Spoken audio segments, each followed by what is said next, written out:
Honorton, of course, with us as always. Eric Pilcher is here, and of course, the pioneer of tough bumps, Austin Hicks. Hello, Austin. Hey, how you doing? Good, good. Thank you for being a pioneer of tough bumps, because You're without welcome. you, none of this would be possible.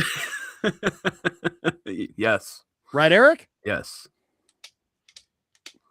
No comment. Okay. And of course, we are streaming live for those of you who want to join us on the Facebook or the YouTube or Twitch. And of course, let's see, what the hell's the day? Oh, it's the 29th. Oh my God, it's almost the end of March. March 29th, 2026. And of course, those of you who consume the content via podcast, please like and subscribe on your podcast platform of choice, or like and subscribe as YouTube, but please subscribe on your podcast platform of choice. So good to see you both. And Yes. Austin, I like the hat. Thank you. Thank you. It was $30. But what I originally went to the merch booth for, they did not have, and I panicked. So this is what I ended up with.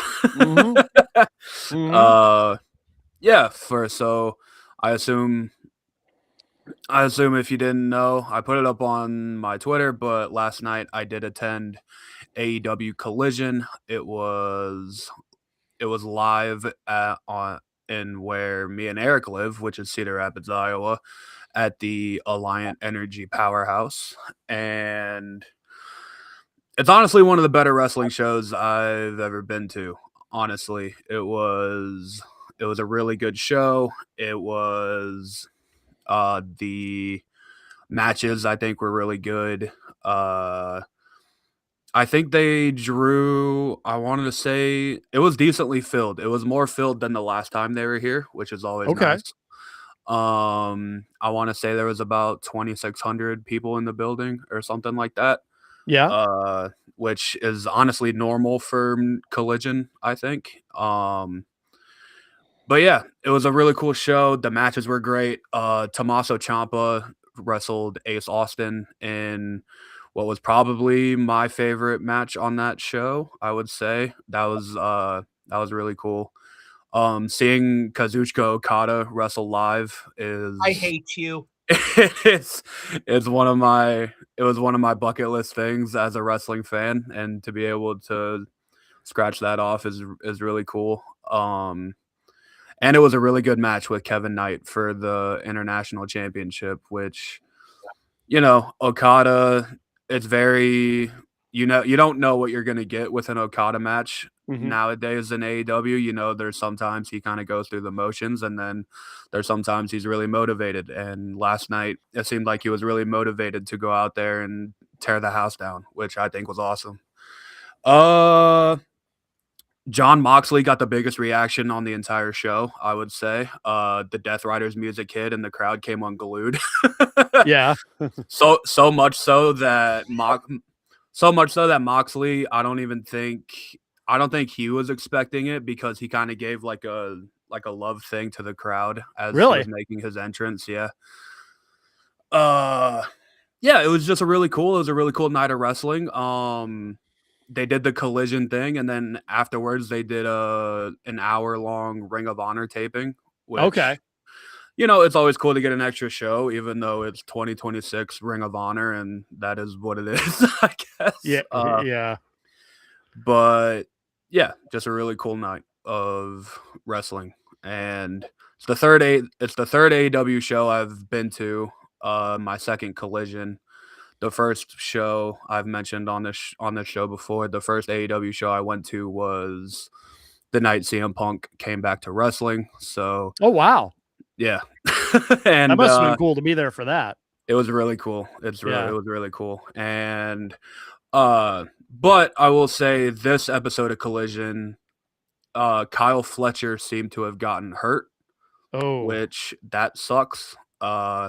He finished the match, so I don't know how hurt he really got, but you can tell that they kind of went to the finish a little early.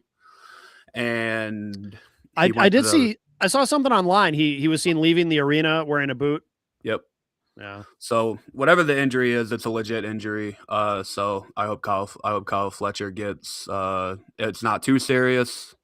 I don't know how serious it was if he was able to finish the match, but never want to see someone get hurt. It's the first time I've ever seen someone get hurt live, which is very jarring to see happen in front of you. I'm not laughing about that, by the way, for people watching the video. I'm laughing at the chat room. There's some funny stuff. But no, I did read, like Matt said, Kyle Fletcher leaving in a boot. Hopefully, it's just a sprain, or it's nothing too serious. Because he is the current TNT champion. And they seem to be strapping a rocket to him, and so it would suck to see that momentum just die out until Tony Khan's booking ADHD comes into play and he gets sent to Ring of Honor for 6 months. I actually saw Tony Khan in person. He came out, I want to say it was right before Collision started, and he was like, hey, how about instead of the music starting the show, like the fans start the show. So if you watched Collision live, the show actually started with all of us chanting AEW, and then it went right into the first match, which is really cool. Yeah. And then afterwards he came out and he was like, oh, you guys are great, like usual like bullshit stuff. It was just like, oh, you guys were a great crowd. There has been a lot of injuries as of late, Jen, and it is very unfortunate. I think a lot of that is everyone looks at the when it becomes March, everyone just steps up their game so much because it's WrestleMania season. Even if you're not in WWE, you feel that this is the time of the year to make an impact and get your name known. So I think everyone is just very giving extra effort, and it leads to people taking additional risks, I want to say, and I think that contributes to the injuries. Or they're working already injured because you don't want to take this time off right now and move forward. So yeah, I totally get it. It seems over the last 3-4 years, we have seen a lot of influx in injuries from January through April in professional wrestling. And even more for AEW, it even makes sense what you're saying because they have a lot of big shows lined up soon. They have Dynasty in a couple weeks. They have Double or Nothing in May. And then I don't know if they have another pay-per-view before All In after that, but All In is like their WrestleMania. It's their biggest show of the year. So just a lot of big shows lined up for AEW. And then, of course, WWE WrestleMania is happening in a few weeks. So, people are trying to step up their game. Kyle Fletcher, it looked like it was just a freak accident. It looked like Mark Davis just landed on him odd. Yeah. So that sucks. I feel like, though, in AEW, and I don't watch it consistently, I haven't for a while, so maybe my perception is skewed, but I feel like there's probably are there more injuries in AEW, just broadly speaking, than in WWE? Because I feel like it's a higher risk style. Like you see more stuff in AEW that you might see on the indies where you kind of go, ooh, I don't know if that's too safe. And then maybe that's my perception, but I feel like there's things that happen in AEW that wouldn't necessarily happen in WWE for that reason. I do kind of get what you're saying. It is more of a high risk kind of style and more of that like work rate kind of style. I think it's just, companies get snake bit sometimes, and AEW, I feel like they get snake bit more than WWE does because, it's like it's like when one guy gets hurt, like 2 or 3 other big names get hurt. and then Yeah. they kind of lose momentum for a little bit. Then they get those guys back, and then they start to get that momentum again. And hopefully that cycle ends. And it happens in WWE too. I'm not just saying it's an AEW problem, but yeah, it's just unfortunate. I have another question too. When Tony Khan, you said Tony Khan came out at the start of the show. Like how is he? My perception too of him, whenever I've seen instances where he comes out and talks to the crowd, it comes across very, very awkward. He is a very awkward person. Yeah. Yeah. He like shouts. He doesn't talk in a normal voice. He like shouts at everything.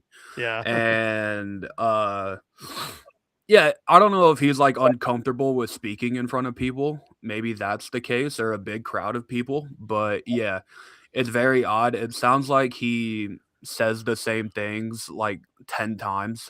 And I've noticed that in interviews too. Yeah, he does. He's I think he's on the spectrum, but he could be. Yeah. It wouldn't shock me. Well, hey, look, there are Jacksonville Jaguars, former Jaguars players that have come out and said he's a very awkward individual. The Khan family is very awkward. And they really have, that's a huge issue with the dysfunction within the Jacksonville Jaguars for the most part, is players don't know how to react to the Khans. Yeah. That's interesting.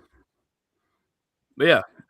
So, I mean, again, the NFL vets these individuals before they become owners. I'm not saying it's a detriment, certainly. I mean, but if you're going to run a company and you're going to be the face of the company and out there as a part of the company and leading the company, then you need to work on those things. I agree. All right. But yeah, I was not going to buy this hat originally. I was going. You should have bought the hat. What? You should. Why not? It. We should. I'm not a Darby. You're not a Darby Allin fan? I'm not a Darby. No, I'm not. I am. So that's why I Obviously, you bought the damn hat. I wanted I wanted a Kenny Omega shirt, but they were all sold out. Shocker. And then I got in the merch line, and they were like, do you want anything else? And it's always odd. If you guys go to concerts or shows and you get in the merch line and the thing that you want is sold out, it's very awkward to just be like, oh, I'm good, and just walk away. That's right. That's like too awkward for me. So I'm just like, give me the Darby Allin hat. Yeah. No, your merch game up. Well, I'd walk away. I'd be like, oh, you don't have what I want. You don't have my size. Well, to be fair, I went to the merch table after Collision was over and as Ring of Honor was starting.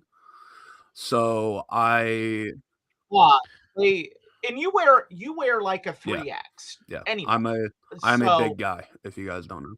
Yeah, the bigger sizes sell out first.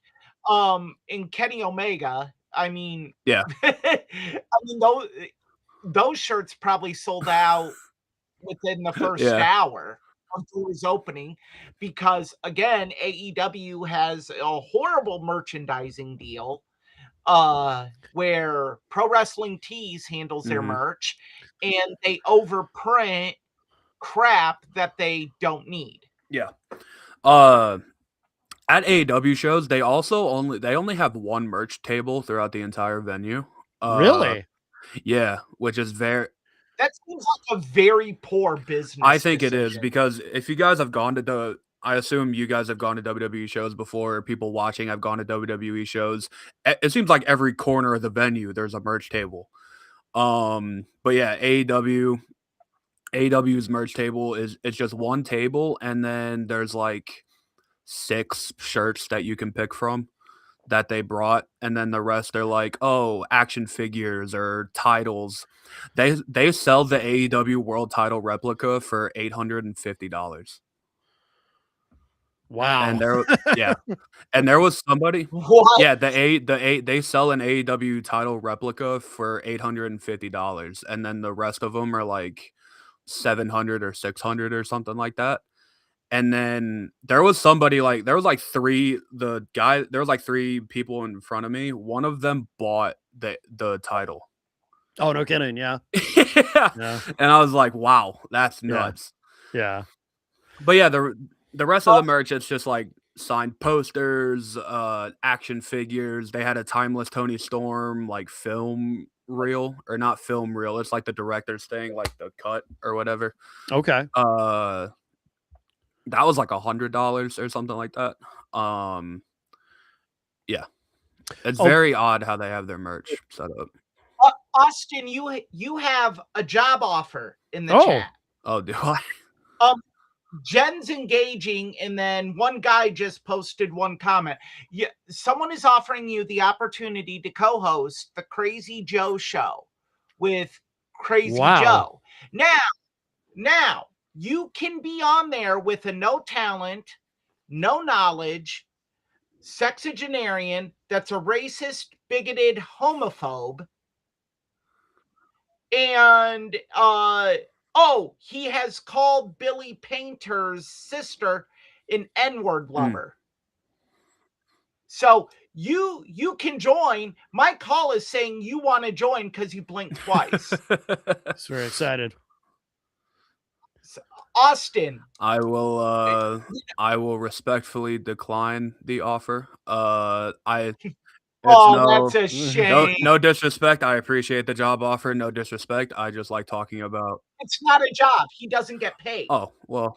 He doesn't get paid Right. like Matt and I get paid for our contributions to I like journalism. talking about wrestling, and Yeah. that's kind of my lane as far as podcasting goes. You don't like making fun of people for their race and religion and sexuality with outdated bits from the 90s? I wasn't born in the 90s, so I don't know. Well, he's a boomer, and he's an idiot to be. He could help you guys. Him and his band, Mailbox Oh, yes. Dog. They're recording a new album, I guess. They're recording a new album. You and the LNC could hook up with them. You can't take much more, Austin. By the way, I'm surprised, although I guess I shouldn't be, because the chat room really The chat room's kind of dead besides the job offer in Jen. well, the right chat now. room too, though. Like if Eric, if you or I were wearing a pink hat, they'd have something to say about it. But they love Austin, right? Yeah, they do. There is Austin love, but that's about it. I mean, Matt, how many viewers are we at? Oh, we're now? at way more than usual. I'll just put it that I don't want to brag, but it's. Well, I mean, and they're not engaging. That's the. By the way, just to give them something to. There's me also in a pink hat. There you go. That's a sick hat, isn't it? Do you like that? Yeah. That looks like a Pride Parade version of Kurt Angle's cowboy hat. It's very small. I will say that. Yeah, that's exactly. That's exactly. Jenny liked it. I showed that to her. Very Sabrina Carpenter vibes I'm getting from that hat. Yeah, you like that? Yeah. I showed it to another friend who was horrified. Actually, two other friends who were horrified. But yeah. So there you go. Yeah. So Austin, overall, you said it's the best pro wrestling show you've attended live. Yeah, I mean, I don't have much of a track record for live wrestling shows, but for AEW, you will always get good wrestling with AEW, I would say. And you had guys going out there and tearing and just absolutely tearing the house down. I think that Tommaso Ciampa Ace Austin match was awesome. Like, that was genuinely a really good match. Okada and Kevin Knight was really good, and there was no bad matches on the show, I would say. The match that Kyle Fletcher was in, it was a tag match. Kind of went off the rails, but when a guy gets hurt, that's just expected. Oh yeah. But I think it's easier for AEW to do awesome of events when they don't do house Yeah. shows. WWE has scaled back house Uh-huh. shows a They've great scaled them back to deal. almost nothing, haven't they? They don't Yeah, do it. They don't do a pretty lot. But basically they do a little. They do them more than AEW. Yeah. So I think it's easier when you don't have the house show circuit to do this, where you,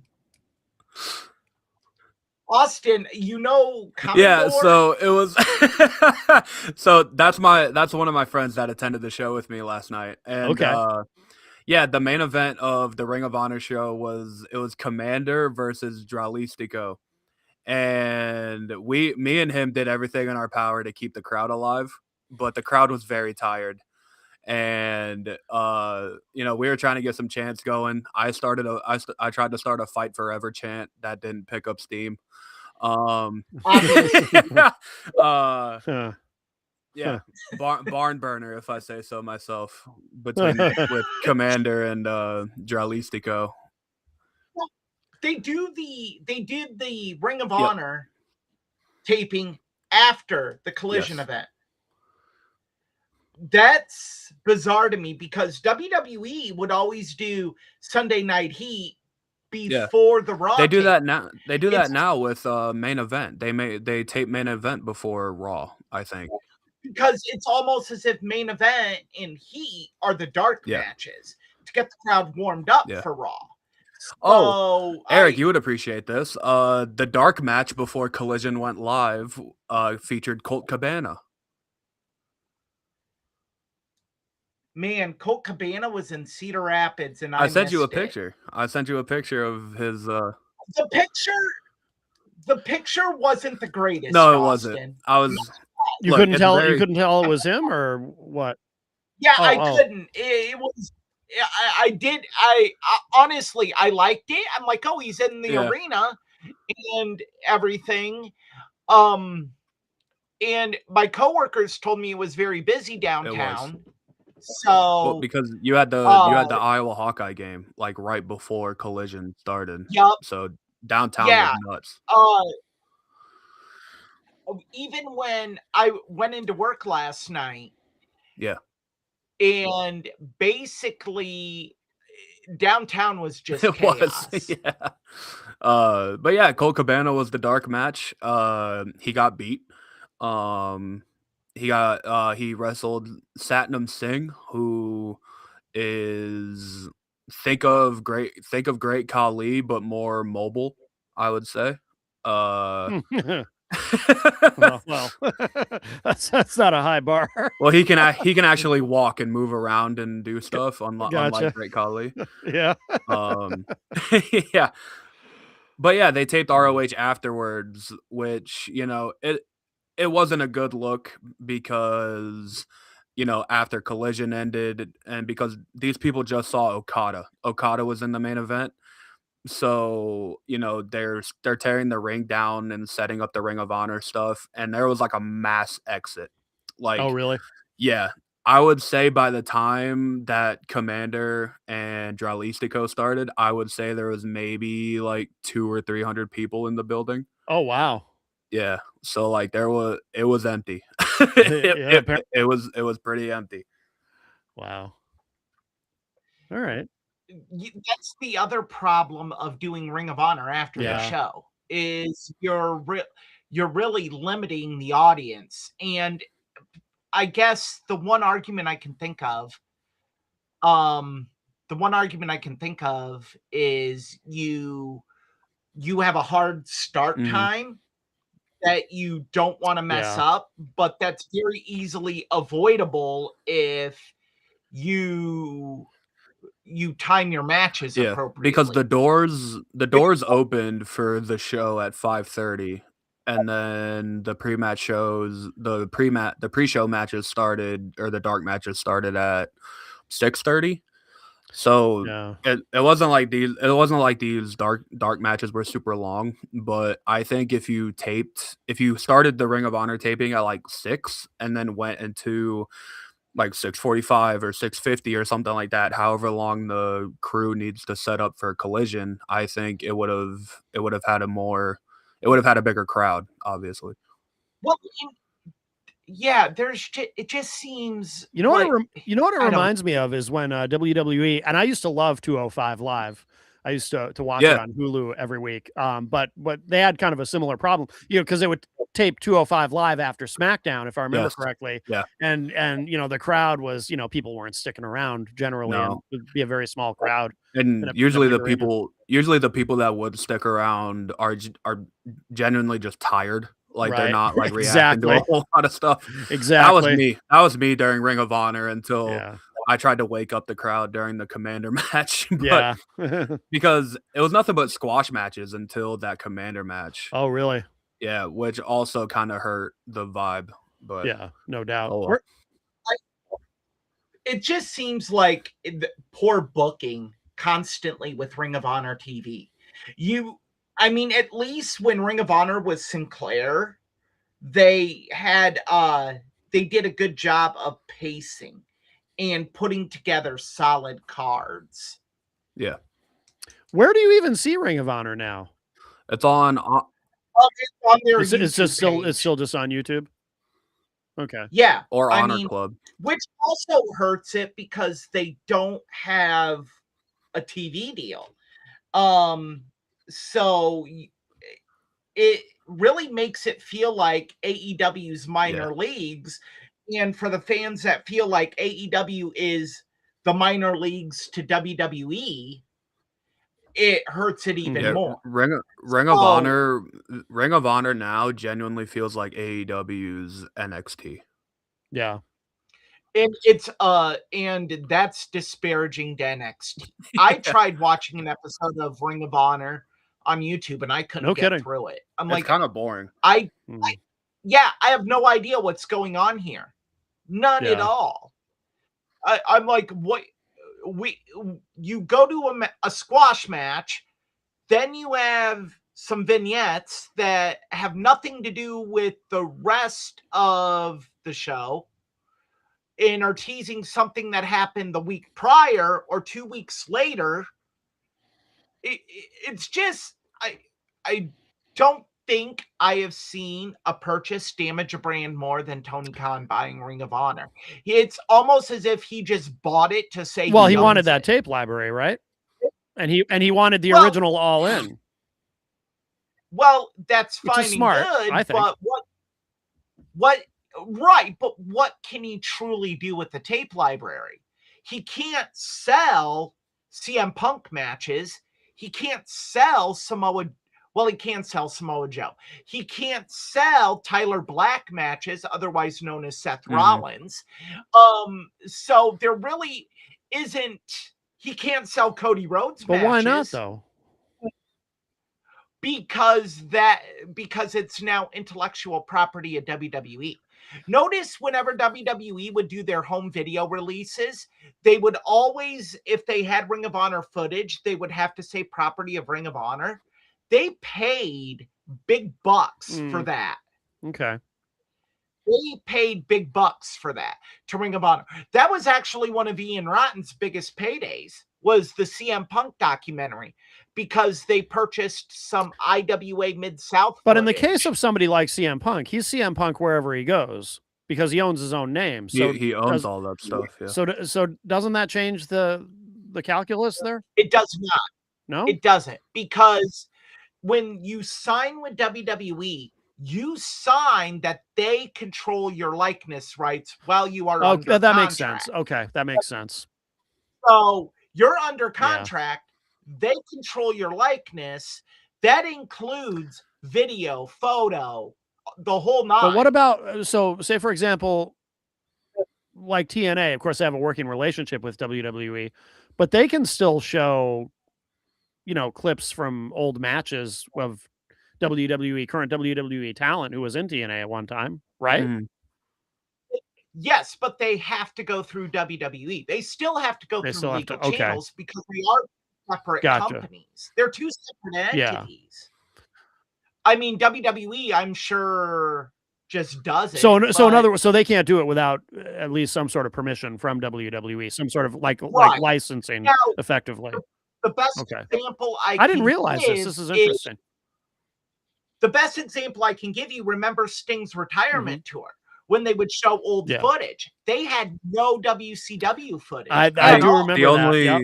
The only time you would see like WCW was like an independent photo, like Mhm. that a photographer took or something like that. Yeah, you're Yep. right. Something in the Apter Yeah. mags, because Bill Apter owns Okay. that. That makes It's sense. it's also hard because I know Honor Club is still a thing and they show old matches and stuff like that, but it's very hard for them because everybody in that old era of Ring of Honor used actual songs, like they used licensed music that Tony Khan does not own or anything like that. And Tony Khan is famous for like buying rights to music, but like if you watched an old show on Honor Club right now, it's just matches. It's you don't see entrances, you don't see Yeah. like I don't even think you see like backstage stuff. It's legit just the Nope. matches that were on that card. Promos Yeah. are gone. Promos are The gone. promos are gone? Wow. Yep. Even in regards to the entrances, Ring of Honor used licensed music without permission. Yeah, that was at a time where that was very common. Yeah, like you had CM Punk coming out to Miseria Cantare. Yeah, like if you watched a Punk match on Honor Club right now, you would not see any entrance that he would make. Like Okay. that whole era. Same with Samoa Joe using "The Champ Is Here," or Mama Said knock you out when he wasn't champion. I assume that goes for Roderick Strong because he used the Kill Switch Engage. Or Tony Khan owns that now, so maybe he can use. Maybe that is fine on Honor Club, but can't use it because of the line at the beginning from Boondock Saints. At first it was Armageddon, then there was a firefight. That's owned by the production company that owns Boondock Saints. We could just edit that though. Yeah, you could, but that's work that Tony Khan would have to do. But that's easy though. That's super easy. For you, that's easy. For someone that obviously has, at the very least, attention deficit hyperactive disorder, maybe not. And and probably like a million things going on in his each day. Like AEW, Ring of Honor, Jacksonville Jaguars. I think Tony Khan is probably one of the few guys that uses ADHD to his benefit. He can just stay awake for countless hours doing all of this. There can be a lot of benefits to ADHD. No, for real. I mean, a good friend of mine, Dr. Kevin Ross Emery, he writes books about it. Like he's got a book called Managing the Gift, and it's all about using ADHD to your advantage. All right. So were we still talking about Collision? Yeah, we were. Did you have anything to add, Austin, to the No, Collision? I don't really. It was a good show, and all right. if and when AEW comes back, I will go. Sounds good. I won't. Yeah, you say that now. You might change your mind, right? Tickets were relatively cheap too. I think for my a lot of people at work were going to the show before my shift were saying that the tickets were relatively inexpensive, and then they started bashing WWE ticket prices, and I'm like, well, there's a difference between family owned and major corporation that you're not putting into play here. Also, WWE is a publicly traded company now owned by a corporation, so double whammy of greed. Yeah, I think for my section it was like $40-$50 a ticket or something like that.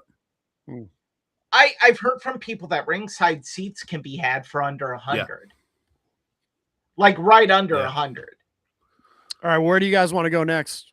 That's something we didn't talk about before the show is the order. We forgot to talk about the order that we're going to do our news stories. I sent it in the chat, Matt. You sent the order though? Yeah, All right. Well, that was Oops. that was the order that we were I didn't gonna know. go I didn't know in. you wanted that to So- be the order, because we usually talk about the order before the. We usually figure that out before the show, and I just completely forgot. Okay, so Tama Tonga. Oh, yeah. Yeah, that's certainly some hypocritical. It decision very much being is. Tama Tonga fined. Hey, so before we get into the details of this, can I just say, and I don't remember if I've mentioned this specifically on the show regarding Tama Tonga, but I think they do tremendous damage to him specifically with that awful looking face paint they make the MFTs wear. Yeah. Which looks absolutely hideous. It makes them look like juggalos. It looks terrible. And Tama Tonga, who has such an expressive face and has so much charisma and is so interesting, and they do so much damage to him by making him take on that awful looking ICP face paint that is it's so awful. Because And he's the one who suffers from it the most, because why do you want to hide his face? yeah, Of all of them, he's the one it damages the most, and I feel terrible about it, and I don't understand it. it's very odd, because Tama Tonga used to wear face paint in Japan, but it looked a lot better than what they put him in now. Or like, I don't know. I would hope so. I don't know if it's like the paint that they use or the designs they're telling him to make, but like, It looks awful. I get what you're saying, Matt. It doesn't look good. Yeah. It looks like a Samoan version of the face paint from Dead Presidents. Like it's awful. But this whole thing of him being fined is ridiculous. It's very stupid. We're sitting here. You're doing a Netflix Yeah. show of uncovering kayfabe, and you're making millions off this show, and yet you find one of your superstars for posting a video of a rehearsal. Yeah, like what are you mad about? What was so bad of what he posted? That's what I don't get. So I'm gonna disagree with you guys.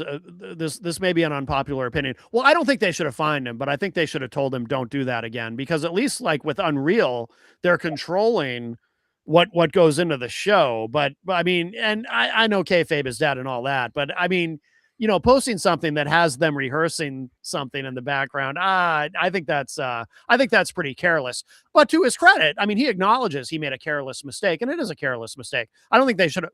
But is it worth no $10,000? They shouldn't have fined. That's They shouldn't have much. fined him, in my opinion. They should have just said, "Hey, dude, you can't do that. Be more careful," and that's it. And I'm sure it wouldn't happen again. So I agree with you guys about the fine. But I do think it's a pretty careless mistake. That Okay. I don't think it's okay what he did. Poor decision. Yeah. Absolutely. Well, I'm pointing at the total hypocrisy here that we have in WWE, that you're sitting here saying, oh, we have this Netflix show where we're talking about showing people backstage and showing these individuals and showing how we plan a match, but one of our athletes posts a video of us rehearsing it, and now all of a sudden we're going to go fine them, and this is wrong, and all this other. Well, I don't think it's hypocritical, because again, it's two different things. It's. In my opinion, it isn't two different things. You're uncovering backstage. But I thought you agreed it. You're, But I thought you agreed it was a mistake, though. Now I'm confused.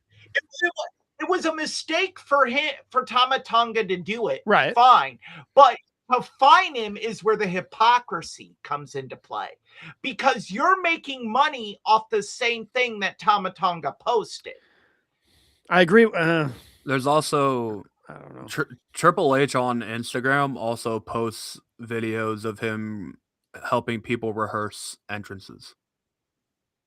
Yeah, but right, but that's Triple H's decision to do that, and Triple H is the boss. I mean, but if Yeah. you're gonna sit here, you're gonna bust Tamatonga's chops for Whoops. doing it.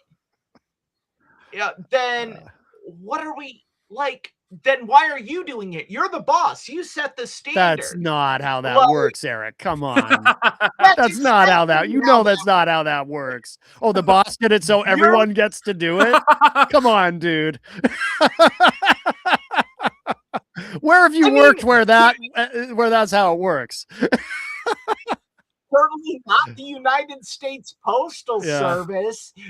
But, no, I'm just saying, like, he shouldn't have been fined. He should have been talked to, because I'm sure that's something. Well, yeah. that's So went we over. agree on that. Yeah.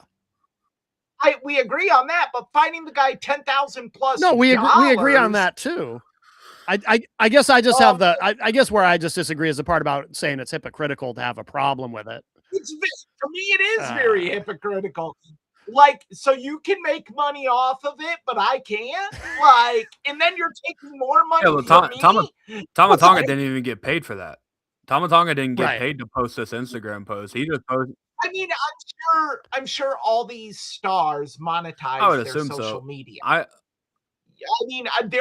Their social media is monetized. yeah. There was a number of years ago. I don't know what the current status is of that now. Do you guys remember? This was when Vince was still in charge.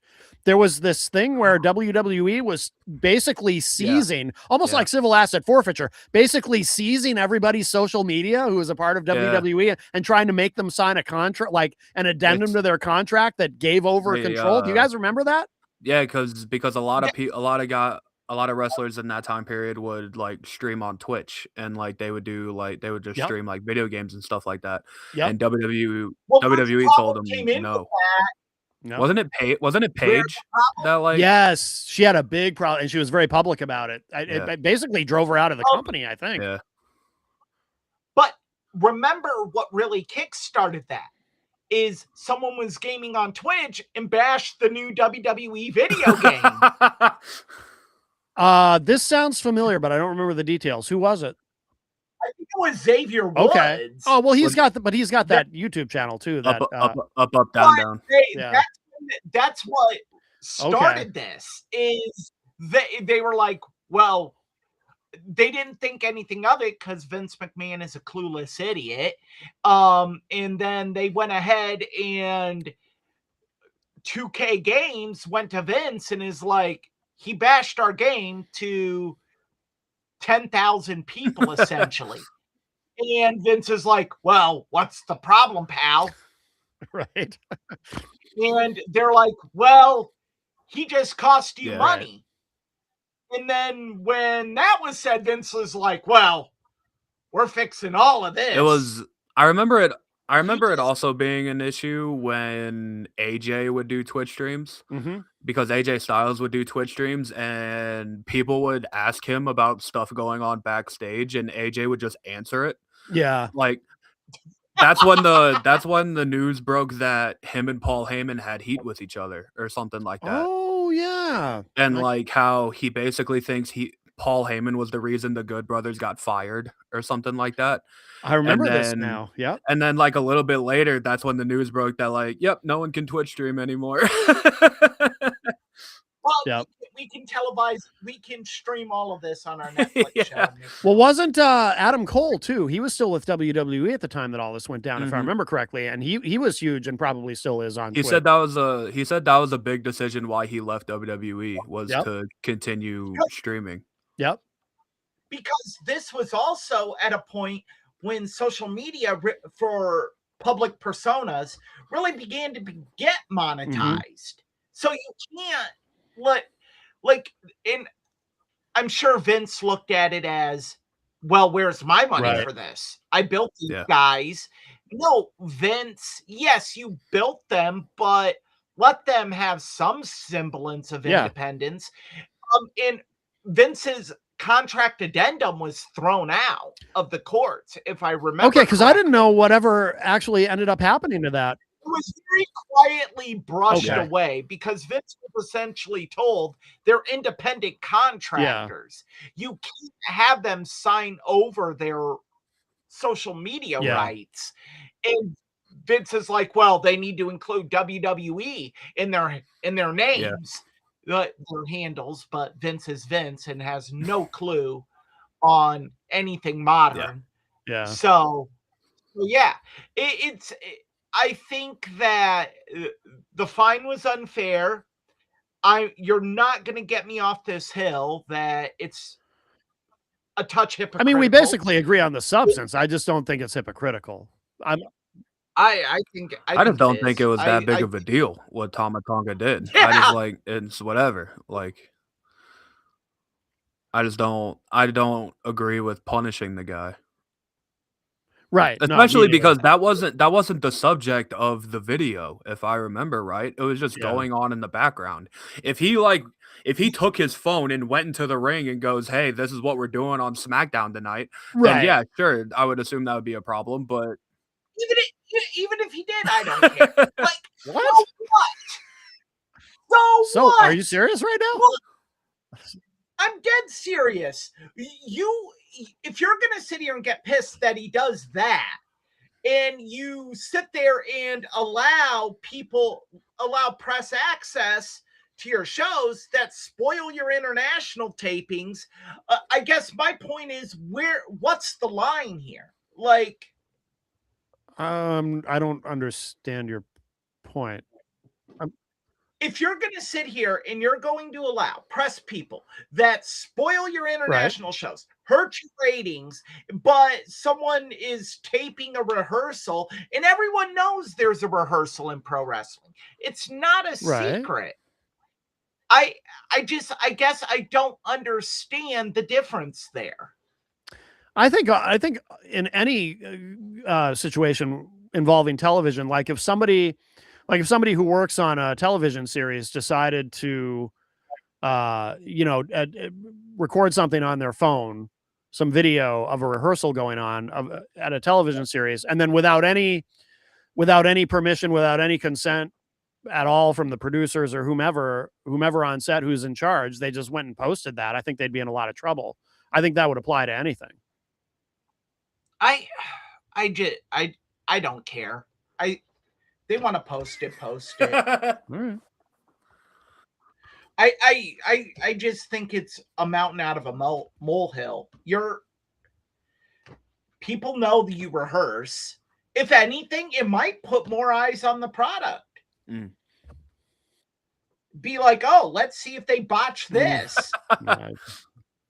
Could you imagine the Smarks getting a hold of a rehearsal video? Dave Meltzer might give a rehearsal video 50 stars. Maybe. All right. Well, anything else on Tama Tonga? He should start a GoFundMe. The 10 plus K he lost. Well, it looks like he's about to get a push, a bigger push, like outside. It looks like he's the one who's going to be out of the MFTs and on his own, and which would be great because I'd love to see him out of that makeup. Yeah, because they've done so much. How about we just disband that whole group? I think that would be incredible. Yeah, they've done so much. I mean, they will finally be trying to do something with Jacob Fatu here about a year too late. Jeff Cobb is in that group. Yeah, that's the saddest part of all. You employ Jeff Cobb and you are not doing anything with him. That is horrible. Well, Jeff Cobb is very good. Jeff Cobb was very good. You could make the argument that his last few months in AEW, whether or not he phoned it in or not, open for interpretation, that he really didn't have high quality matches. Even in his dying days in NJPW, they weren't good. So I don't know if he's just kind of done, checked out, kind of just walk in, collect the payday, go home type deal. But if he is, he is. That could be a reason behind it. Yep. But I mean, if anything, Solo Sikoa should be doing a lot more than what he's doing now. Because I'm actually a believer in Solo Sikoa. I think he could be very good. I think that that's why they have them in this group, is because you already have too many people at the top. You don't have enough spots for everybody. So what you do is you put all those guys in a stable and have them battle for tag titles and mid-card titles and stupid tournaments and stupid countries. Feuding with the Wyatt Six for a year or That's whatever. That's gone on way too long. That might be what Jenny was referring to. Jenny says I'm in favor of that. It's been a very, very, very long run on this. Or maybe just because the MFTs are an expansion of the Bloodline. Like that's and the Bloodline has gone on for too long, in my opinion. And even if they do a payoff now with this feud, no one cares. Well, yeah, well, I think the true payoff of the Bloodline was Roman versus Solo on that first. No, I'm talking the MFTs versus. Oh, that's dead. Like, who cares at this point? I know it's gone on too long. No one cares about the payoff. It's gone on too long. You've screwed the feud if no one cares about what the payoff is. Both stables are like very cold right now. Yeah, I agree. Well, they botched the Wyatt Six anyway. Oh, yeah. Another Bray Wyatt creation that WWE can't figure out. Shocker. Well, it was right there. Like you can't be served steak and then sit there and pour ketchup on it.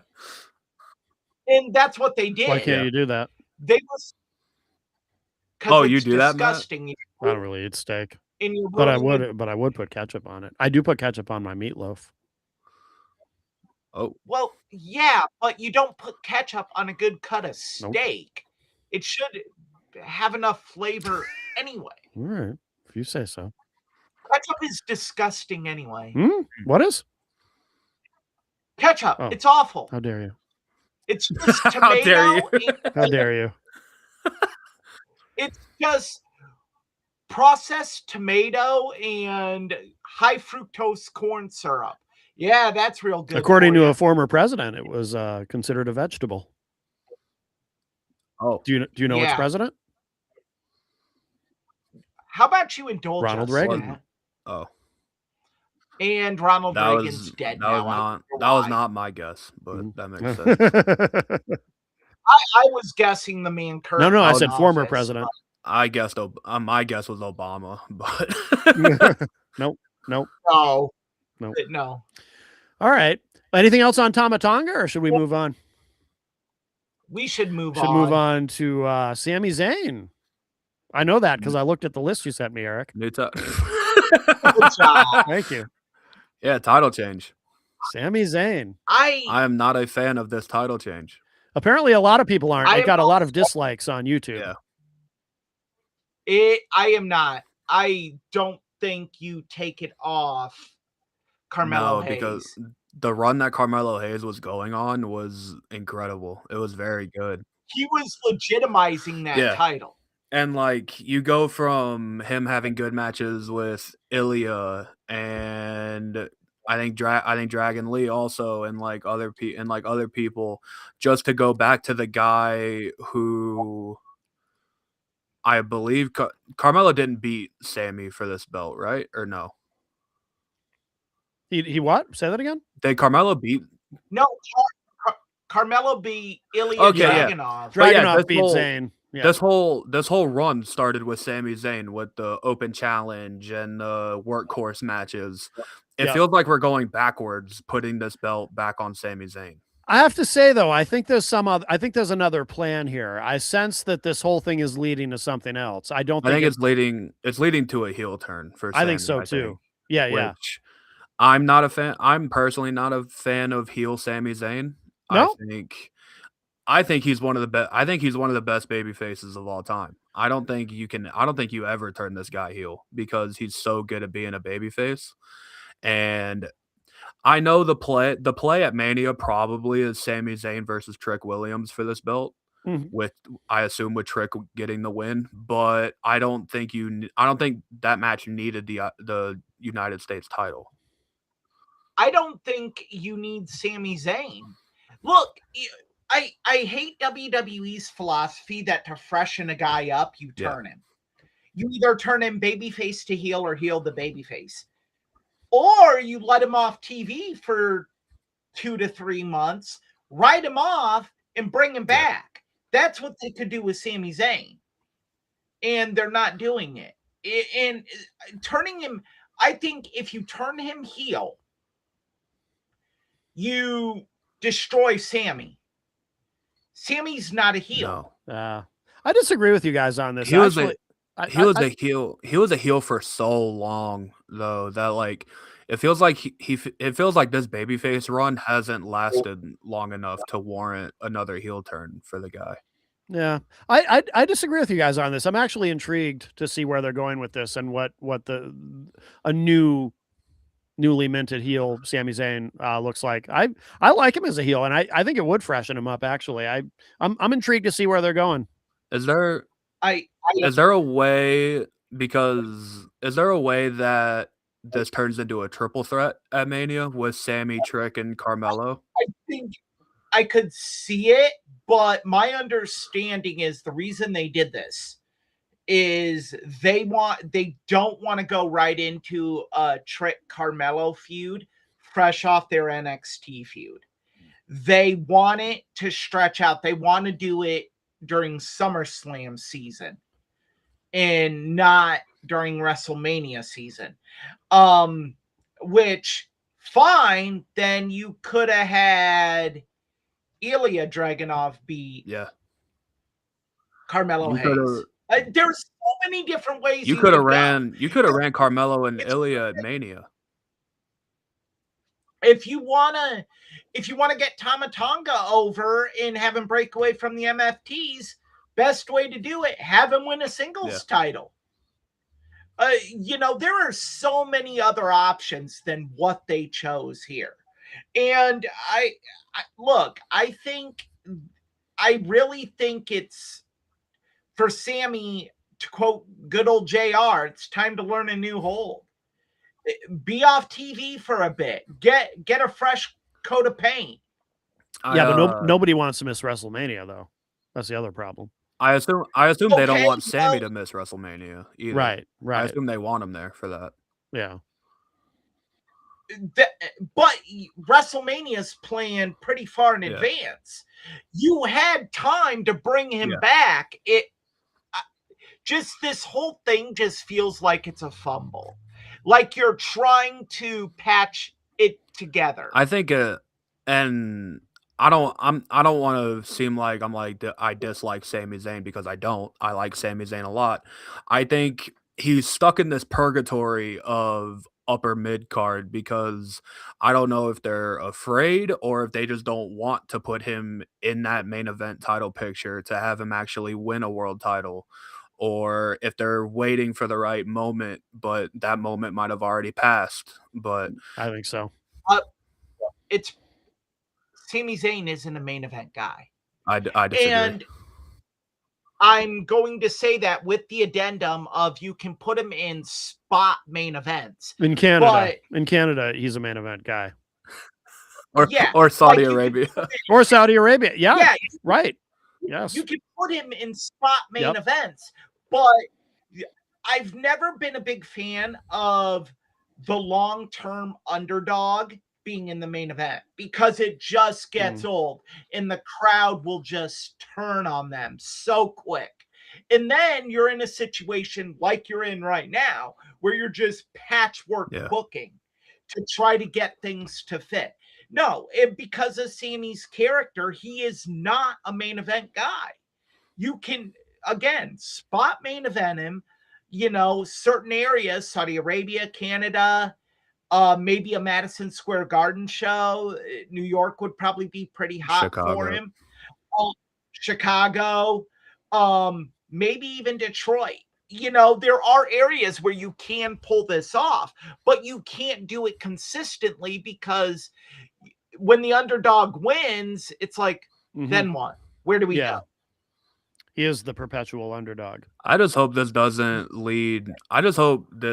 I really like the idea of a triple threat for the United States title because I think it would just be a big slap in the face to leave Carmelo off of WrestleMania, considering what he did for that belt in the short run that he had with it.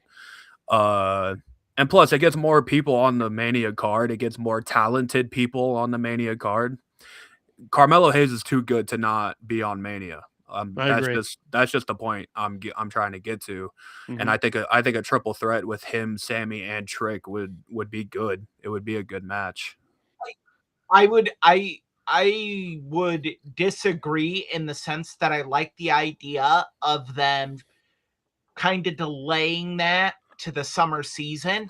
And I think if you put Trick, Carmelo, and Sammy in a triple threat, the next obvious step is now we got to go immediately to Trick and Carmelo. I think I'm fine with the triple threat. I think you put Ilya in there, and then you have Carmelo win, and then you can start building to Trick. Oh, you're saying leave Trick out of the match altogether? Yeah. Yeah, but I think the feud they've been going with though is Trick and Sammy, right? Yeah. Right. But again, now we go back to my original point of this all just seems like patchwork booking. Yeah. Because that you're just patching stuff together to get certain guys on the card. And it's not making the best sense. I think though, Eric, if I may, I think you have a tendency to kind of like we don't know where they're going with this yet. And I think you tend to assume that it's going to be awful without a clear idea of where they're going with this. Well, I mean, what has history shown us? I mean, generally when they do hot shot title changes like this, it doesn't end well. There's not really a good track record. Oh, you're so cynical. I used to think I was cynical till I met you.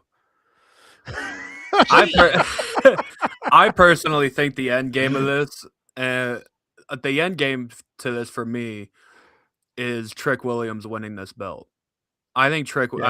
I think this ends with Trick Williams winning, probably at WrestleMania. Probably they're strapping a rocket to him. Yeah, as they should. As they should. Yeah. But I feel like they're leaving Carmelo behind when you shouldn't be. Like, he should also have a rocket to him. I think Carmelo is being set up for a main event run. Oh yeah, that's even better. So. Even better. I think that this is also a way to avoid being cynical, a way to get him out of the mid card of the U.S. title and kind of push him towards that main event picture. Because you need to have guys, and this is the unfortunate part of the wrestling business, one of the unfortunate parts. You need to have guys that just stay in the mid card. Yeah. And it sucks to hear it if you're one of those guys, but you can make a great career out of that. And I think for all intents and purposes, Ilya Dragunov is one of those guys that is just that's tough. I love Ilya Dragunov. I'd like to see them. I love him too, good. but I think I'm not. You guys are taking it as I'm bashing him and saying he's bad. I'm not. No, I'm saying he is the guy that you can just have consistently in your mid card and build a mid card roster around him, and it works. Yeah. There's nothing wrong. Well, yeah, the guy pictured right now has made a whole career out of it. Right. Absolutely. Right. And yes, Ilya could do some spot main events. Yes. Sure. I hope so. But you need to have that. Those are tough decisions that are made in the booking room.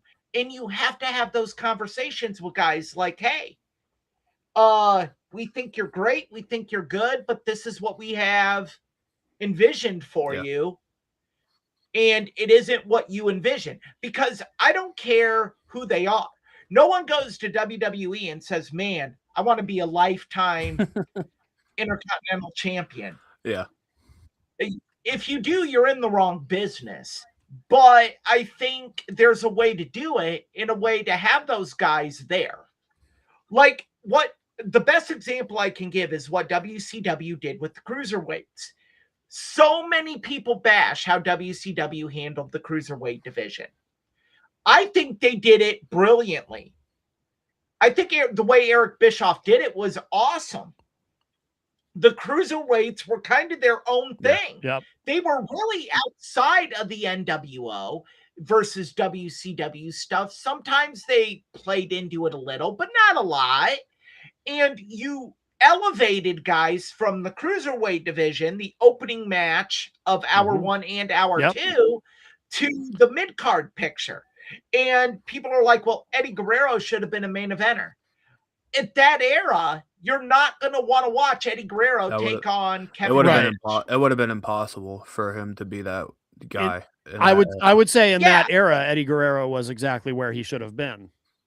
Yeah. Yeah. Like, I think people sit there and just target Eric Bischoff on this and rip on Kevin Nash for saying the line vanilla midgets.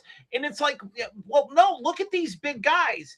Can you sit there and honestly say that you would want to watch a pay-per-view with Bill Goldberg versus Chris Jericho in the main event? Well, that actually would have been intriguing for other reasons, but I don't think in the main event you could have it on a card, but you're not going to watch it, Chris Jericho versus Bill Goldberg for the World Heavyweight Championship. Right. Yeah, to your point. Yeah. If you ask Jericho, people were clamoring for that. I will say that people were clamoring for it, but that was before Goldberg was champion. Once Goldberg became champion, you can't do that. You're not going to have a guy that's competing for the cruiserweight title or the TV title all of a sudden in the world title picture. It just doesn't make sense. Right. I'll say, especially when WCW didn't even follow the rule of the U.S. champion becomes the automatic number one contender for the World Heavyweight Championship. Yeah. I mean, I'll say WCW handled the cruiserweights a lot better than WWE did. Both times. Oh, at that time, yeah. Both times WWE did the cruiserweight division. Yep. Because they called it, what did they call it? The light heavyweight division? Yeah. Yeah. Well, because they didn't want there to be confusion with WCW. But the problem they had at that point in time, and this is just my opinion on it, I don't have any evidence, but at that time, UFC was gaining popularity and they had a light heavyweight division. And their light heavyweight division was headlined by the top star of their company, Tito Ortiz. So I think what happened is when you call your title the light heavyweight championship, people are like, oh, light heavyweight, that's the same as Tito Ortiz over here. And then they're like, oh, well, it's wrestling though. So it was just horribly planned. Probably the only time in the history of this show I'll say this. Vince, and I'm getting sick about to say it, Vince Russo could have done a better job booking the light heavyweight division. Wow. All right.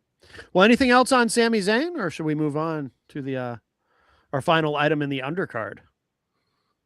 I mean, I still disagree with the title change, but yeah, the title change was a horrible decision. All right, I'm sticking to I'm intrigued to see where they're going with this. They're going somewhere with it. Yeah. Maybe it'll end up good, and maybe Matt'll be right. Maybe. All right. Well, maybe I'm just cynical. I think you are very cynical. All right. Well, years of being a pro wrestling fan does that to you. No, I can understand that. You lose all hope. Well, here's something hopeful. Here's something good. Bad News Brown is going in. We just talked about him. Yeah, we did talk about him recently. I forget why. Why were we talking about him recently? I can't remember. He was in the Mania 4 tournament, wasn't he? Oh, that's right. Yes. No, he was in the Battle Royal. That's right. He and Bret Hart. That's when Bret Hart turned babyface Even though Bad News, yeah, he did nothing wrong. But right, yeah, Bad News Brown was objectively in the right in that, but that's okay. But yes, he he wasn't. was. He was. He turned on Brett. There was an Can't agreement. have two winners. They split the winner's purse. And what about the trophy? know- You're gonna split the trophy too? Yeah, Nope. just cut it in Well, half. Brett pretty much split the trophy. If That's you true. recall. He did, and it was a great moment, and I was happy at the time because I already really liked Brett. I was excited to see him as a babyface, but I'm just saying, I don't.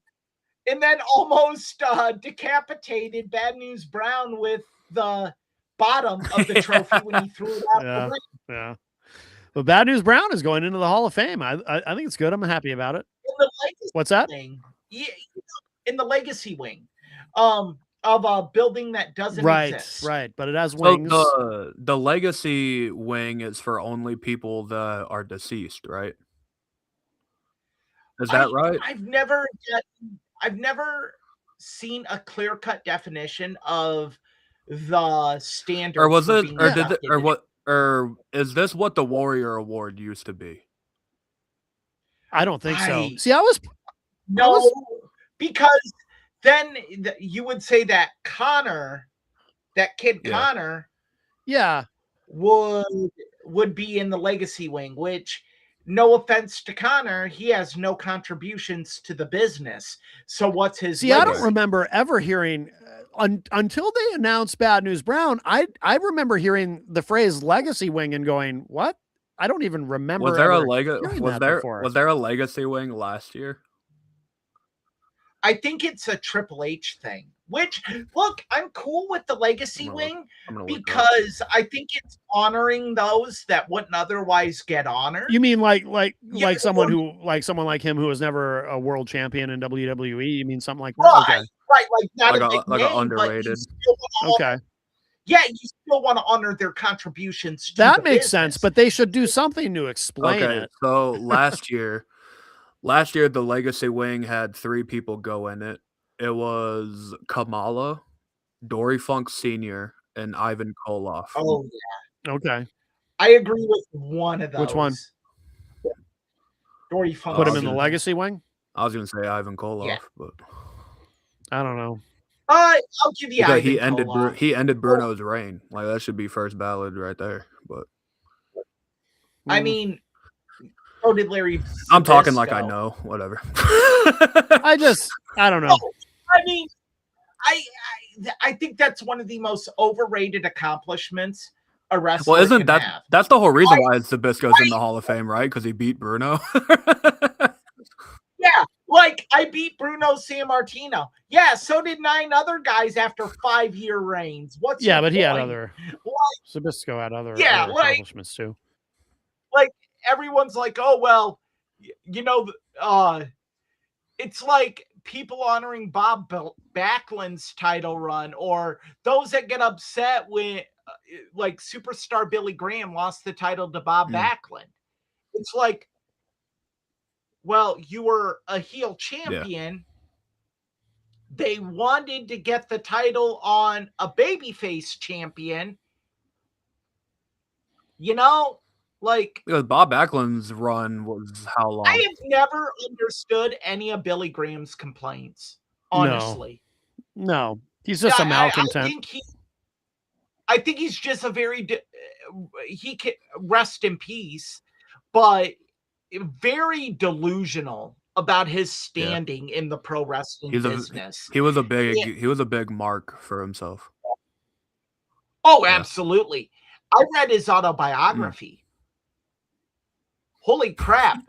Billy Graham is the greatest pro wrestler of all time on Billy Graham's top list. You know what? Like, You know what he's the did it goat. though for him probably was when Hulk Hogan was like, "Oh, I monitored my whole gimmick after Billy Graham," and Billy Graham was like, Well, "Oh, I get his beef because you had Bob Backlund drop the belt to Iron Yeah. Sheik to get the belt to Hulk yeah," but Hogan. didn't Bob And Backlund have like a super long run with the belt though? He did I think 6 years, wasn't it?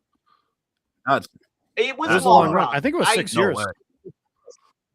But No way. again, at that at that point, regardless, at that point, superstar what Billy Graham doesn't explain when he went on his anti-WWE diatribes about Hulk Hogan and all of this crap is he had burnt his bridge with WWE at that point in time through his own attitude problem. Yep.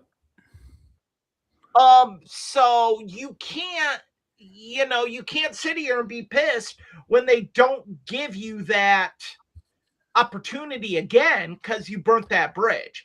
And they're like, oh, well, they just went with someone that looked like me, acted like me. Yeah, it's not fair to say that. That's not fair at all because you burnt that bridge. By the way, I looked it up. It was 6 years, 5 months and 5 years and 10 months for Backlund. Yeah, he had a long reign as champion. I mean, so yeah, I really think putting Bad News Brown in is a good call. Bad News Brown. Bad News Brown actually had a longer career than I realized. Yeah. Yeah, he started in Stampede Wrestling fresh off the Olympics. Oh yeah, he was Bad News Allen before he was Bad News Brown. He didn't retire until 1999. Yeah. Oh yeah, he did indies for a while too. And he is a legit badass. I always liked this character. I liked his promos. And his character led to, in my opinion, one of the most controversial moments in WrestleMania history. Oh, the Roddy Piper thing. Roddy Piper, yeah. Oh, that's completely cut. Like if you go to watch that WrestleMania now, it's complete. I don't even think the match is on that cut of the show. Well, because you can't have that match because he's wearing the paint in the match. I remember even when I was a kid thinking, I don't think this is okay. Like I was a kid and I can second that, Matt, because I'm like, something's wrong. Yeah, with this is. I don't know.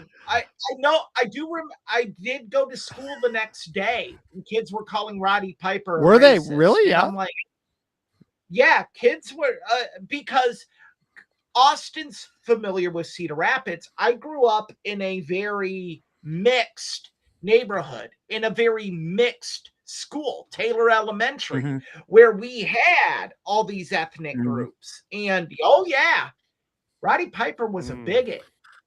I mean, they didn't use the word bigot, but they're like, it's racist. And I'm like, wrestling can't be racist. Oh my. Yeah. Certainly not politically correct. Well, I got when I saw that Bad News Brown was going into the Hall of Fame, it's one of those inductions where you look at it and you're like, was he not in it already? Like it's just Bad News Brown is just one of those people that you just assume was in it already, but for some reason he's not. I think there was heat with the company. Well, he talked a lot of trash about. He said in one interview I saw, he had said that both Vince and Piper were talking about that angle where Piper did the half black. Well, they said I've seen Bad News Brown interviews that said like Vince promised him a world title run or something, and it just never happened. Yeah. He also called Hogan a racist, which now we're like, oh yeah, that checks out. That checks out. But when he said it, everyone's like, again, malcontent just running off at the mouth. And then sadly, after he passed away, we get what we got with Hogan. And it's like, damn, that checks out. Yeah. Yeah. But all right. So I think we're all in agreement. Bad News Brown is a good addition for this year.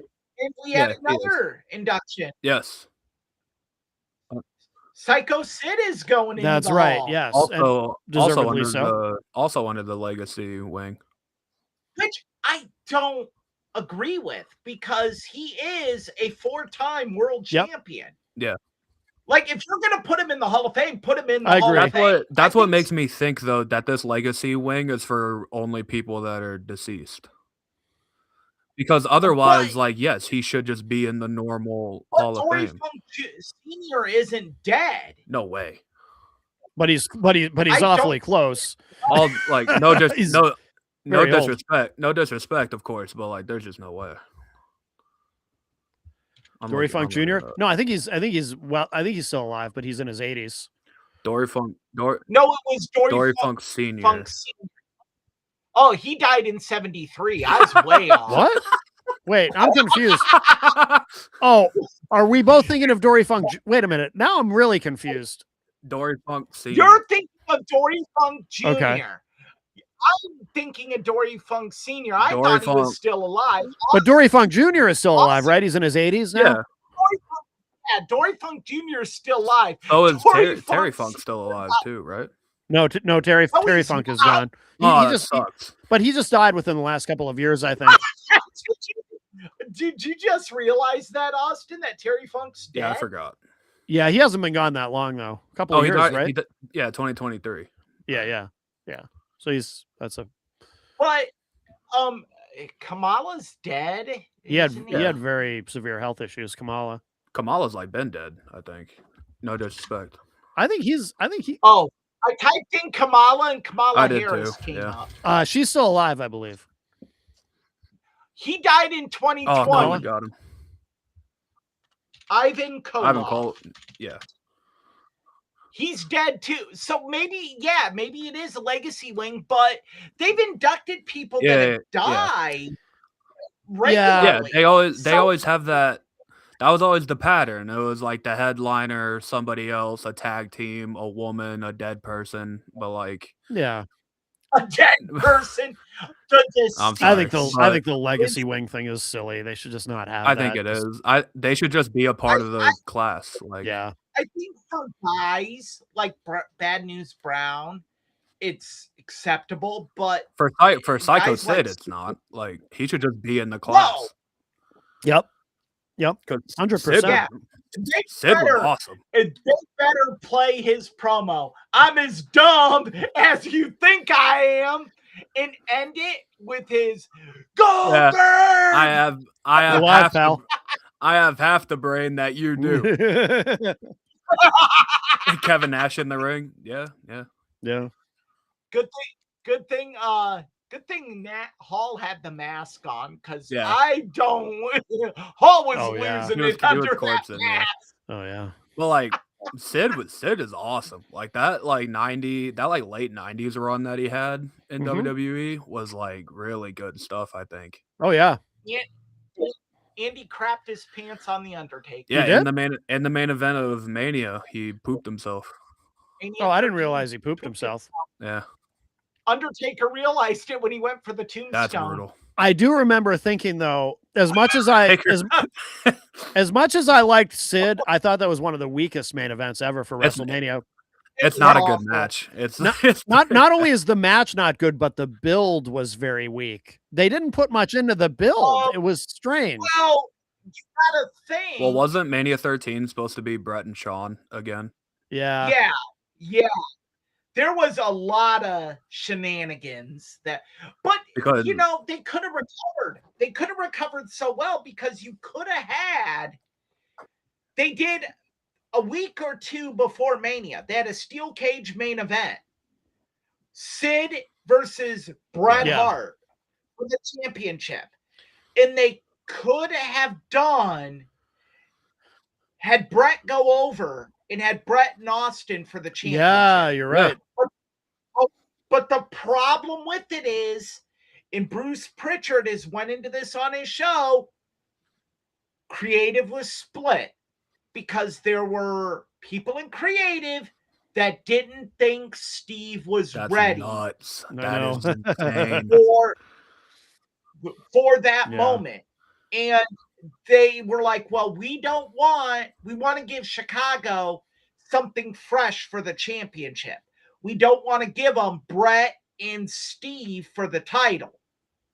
But then the next month at In Your House, Steve Austin versus The Undertaker. For Well, the yeah, title. because it's crazy that they didn't think Stone Cold was ready, because him and Brett went out.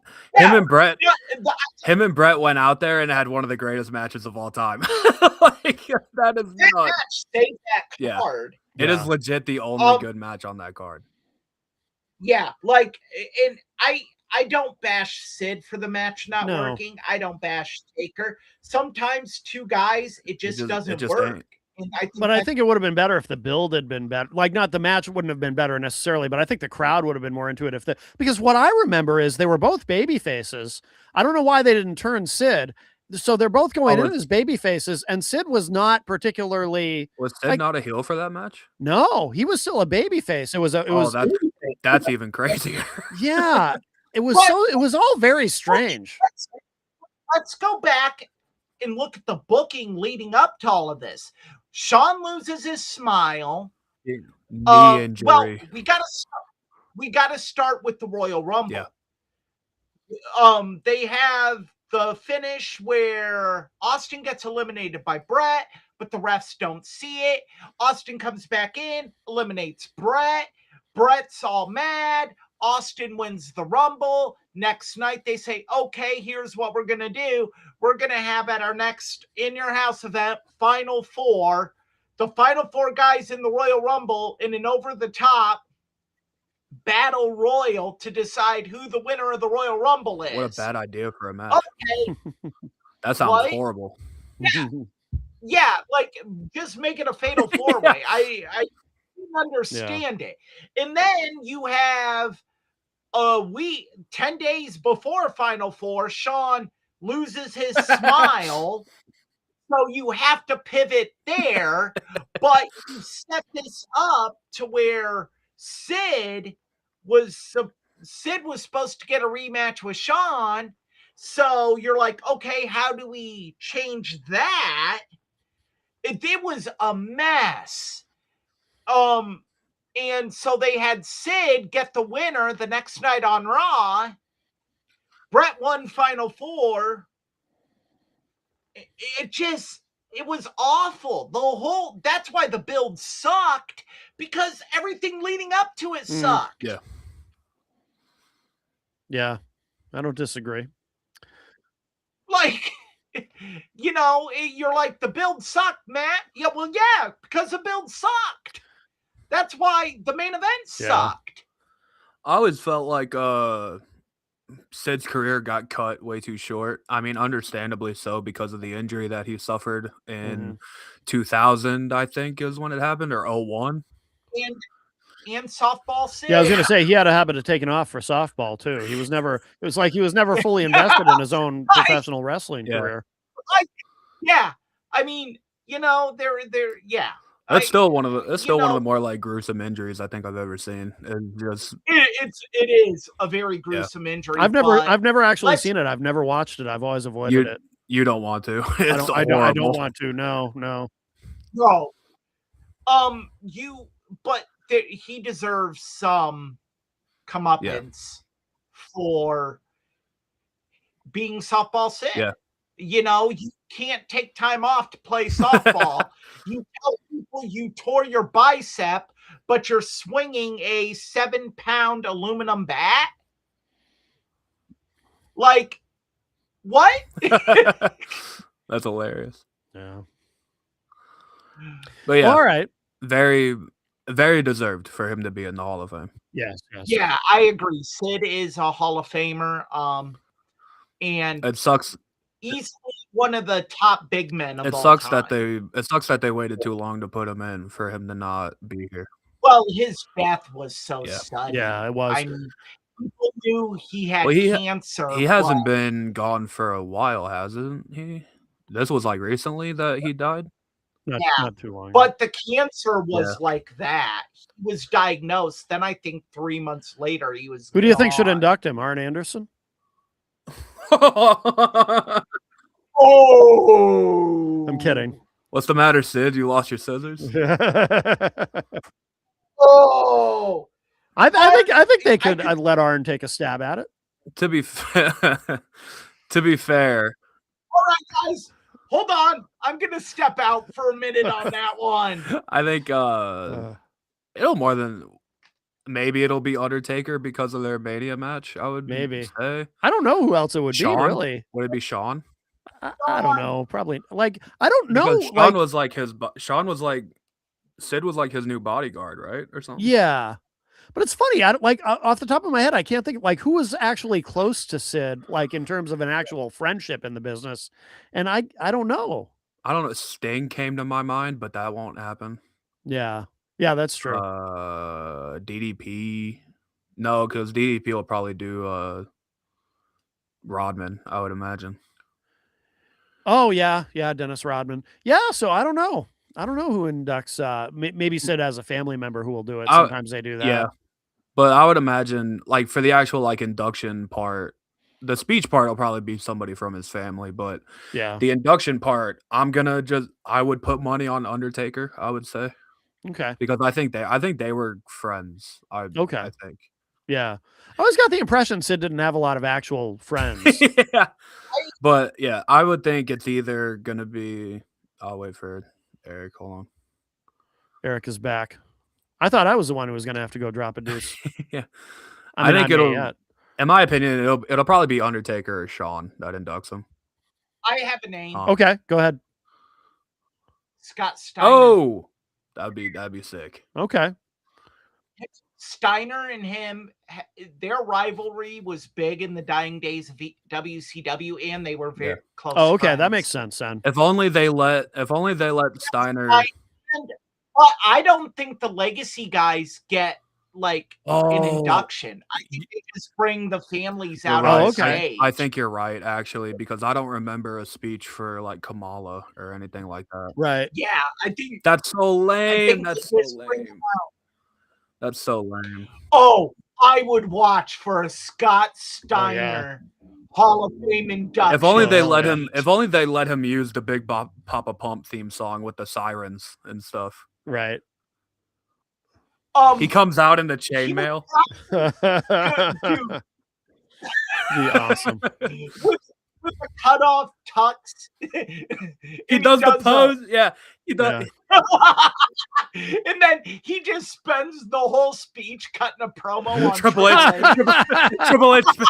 Triple H just sitting right in front of him. He stares dead in his eyes the whole time. Fantastic. That'd be fantastic. Get some push-ups off. Like Scott Steiner just uses this opportunity to cut a promo on everyone that has wronged him. You remember when? You remember it was like 10 years ago for the Hall of Fame. They had a flyer to not let Scott Steiner in the building. Do y'all remember that? Is that true? It was like a warning. It was like a warning. If you see this man, escort him out the building. And it was just a picture of Scott Steiner. Really? And it was for real? Like it wasn't a rib? It was legitimate. Yeah, it was legitimate. Because he was. Because it was the year WrestleMania was in Detroit. Yeah, because he was like threatening to show up to like. Oh. He was threatening to show up to like confront Triple H or something like that. Wow. You know, Scott Steiner follows me on X. I should try to get him. That would be on wonderful. Show. Oh, we wouldn't man. get a word off. It'd be 2 hours straight of Scott Steiner. Who cares? I'd sit back. I'd be just like this. Yep. I would just sit there and be like, Scott, we're going to do 2 hours of word association. You can say whatever comes to First your mind. word, Triple H. No, first word. Bill Watts. Yeah. Go. That's an hour gone right there. Okay, next. Scott, Yeah. thank you. Next, Chris Canyon. Go. All right. Well, should we move on to the main event? The main event. WrestleMania 30. Yes, WrestleMania 30. The tagline of this show is "Let the good times roll." I don't remember that, but okay. Me neither. This show. Well, it was in New Orleans, so let the good times show- make sense. The show happened on April 6th, 2014 in, like Eric said, New Orleans, Louisiana at the Mercedes-Benz Superdome. The attendance was 75,167, which I assume is a sellout. And a little bit of history here. This was the first pay-per-view to be live streamed on the WWE Network. And it failed miserably. I do kind of want to spend a little bit of time on the WWE Network because it was really like revolutionary for its time. It was. I remember when I first subscribed to the network, one entire weekend I watched old pay-per-views. Yeah, because it was the first time you just had it. It was the Right. first time it was just there. Right. And I remember the big get for the WWE network was WrestleMania. This WrestleMania was going to be the first pay-per-view streamed on it. And like Eric said, there were like a lot of people experienced issues because, Yeah. you know, WWE was brand new at the streaming stuff. But yeah, I love the WWE network. I miss it almost every day. I do I too. miss it almost every day. I think I really think that you with them having a partnership with Netflix, it's an avenue they should go down again. And they wouldn't have to pay the maintenance for their servers. Yeah. Like they did with the network. Netflix could house it on Right. theirs. And you could just charge an add-on of like, you mean to tell me a pro wrestling fan isn't going to subscribe to Netflix and pay like an extra $7 on top of it to be able to stream every wrestling event they want, Right. essentially? But that's all going on Netflix anyway, isn't it? It's on Netflix now, or the pay-per-view. All of it? No, they're missing the Oh, territories. yeah. Okay. They're missing the home video releases. WCW and missing ECW. ECW, they're missing Saturday night's main Okay. event. Basically, the only thing that's on there right now is all of WWE's. Yeah. Do you know if the plan is to include all the other stuff? I I have don't not think heard. I don't think they're gonna put WCW and ECW stuff up on there. I think that's gonna be Oh. that's gonna be like Oh, it'll relegated end up to on their- YouTube, right? On the because Yeah, of- it's yeah. gonna be on their Vault channels, I think. Well, that makes sense though too. So so it'll still be available. It makes it harder to find because you have to search it Yeah. on YouTube, Yeah. whereas on the network It was just you there. can just go Yeah. to so I don't know. I think they should really. And think about this: the network, it was only $10. Like you got $9.99, yep. yeah, you got every pay-per-view and everything WWE ever did for only $10 a month. Which, by the way, so a lot of people at the time, you know, there was a lot of speculation about how that was all going to go and whether or not, you know, there were a lot of people who thought it was a mistake, who thought that with WrestleMania specifically too, there was, you know, a lot of people thought that they were devaluing WrestleMania by making it something that you're going to be able to get for $10 just by subscribing to the network. And obviously in the long run, I mean, you know, we talk a lot of trash about Vince McMahon. I think all the terrible things we've said about him are well-deserved, but he turned out, I would say, to be right about this and was kind of ahead of his time, you know, in terms of streaming and seeing the power of it. I think they really jump-started Yeah. streaming. They really showed what could be done. WWE was revolutionary in that. And yeah, like Eric said before, the first time you ever stream anything, you're gonna have issues. The thing that comes to my mind is Netflix absolutely crashing during the Jake Paul Mike Tyson fight, because when you have that much traffic on your service, and especially with the WWE network, like a brand new service, and you're just trying to figure stuff out. Because I think the network had only existed like a month before Mania happened or something like that. Yeah. And you know, stuff's gonna happen. I know I watched it live on the WWE network and it ran fine for me personally, but I know people that couldn't even watch they couldn't watch the show at all because because they just couldn't get in. But the WWE network I feel like it didn't last a super long time. I think it officially went away in 2020 or something like that. But I don't remember. It wasn't. I think the server maintenance fees became because too I don't much. think they ever made money on it. No, they didn't. I would dare say they probably lost money. All right. But this is I love this show so much. Yeah, there's a lot of good Um, stuff in WrestleMania 30. It has, Absolutely. in my opinion, it has the greatest opening match in WrestleMania history. Which Daniel is Bryan versus Triple H. Yep. oh yeah, that was I forgot that Really opened the good. show. Yeah. Because you have, first of all, you have this super sick Triple H entrance with the throne and all like the King stuff. You have Sasha Banks, Charlotte, and Becky yeah, Lynch. they were And our future VPN queen, Stephanie McMahon. yeah, Stephanie Yes. McMahon did Our like the goddess. intro for him or something.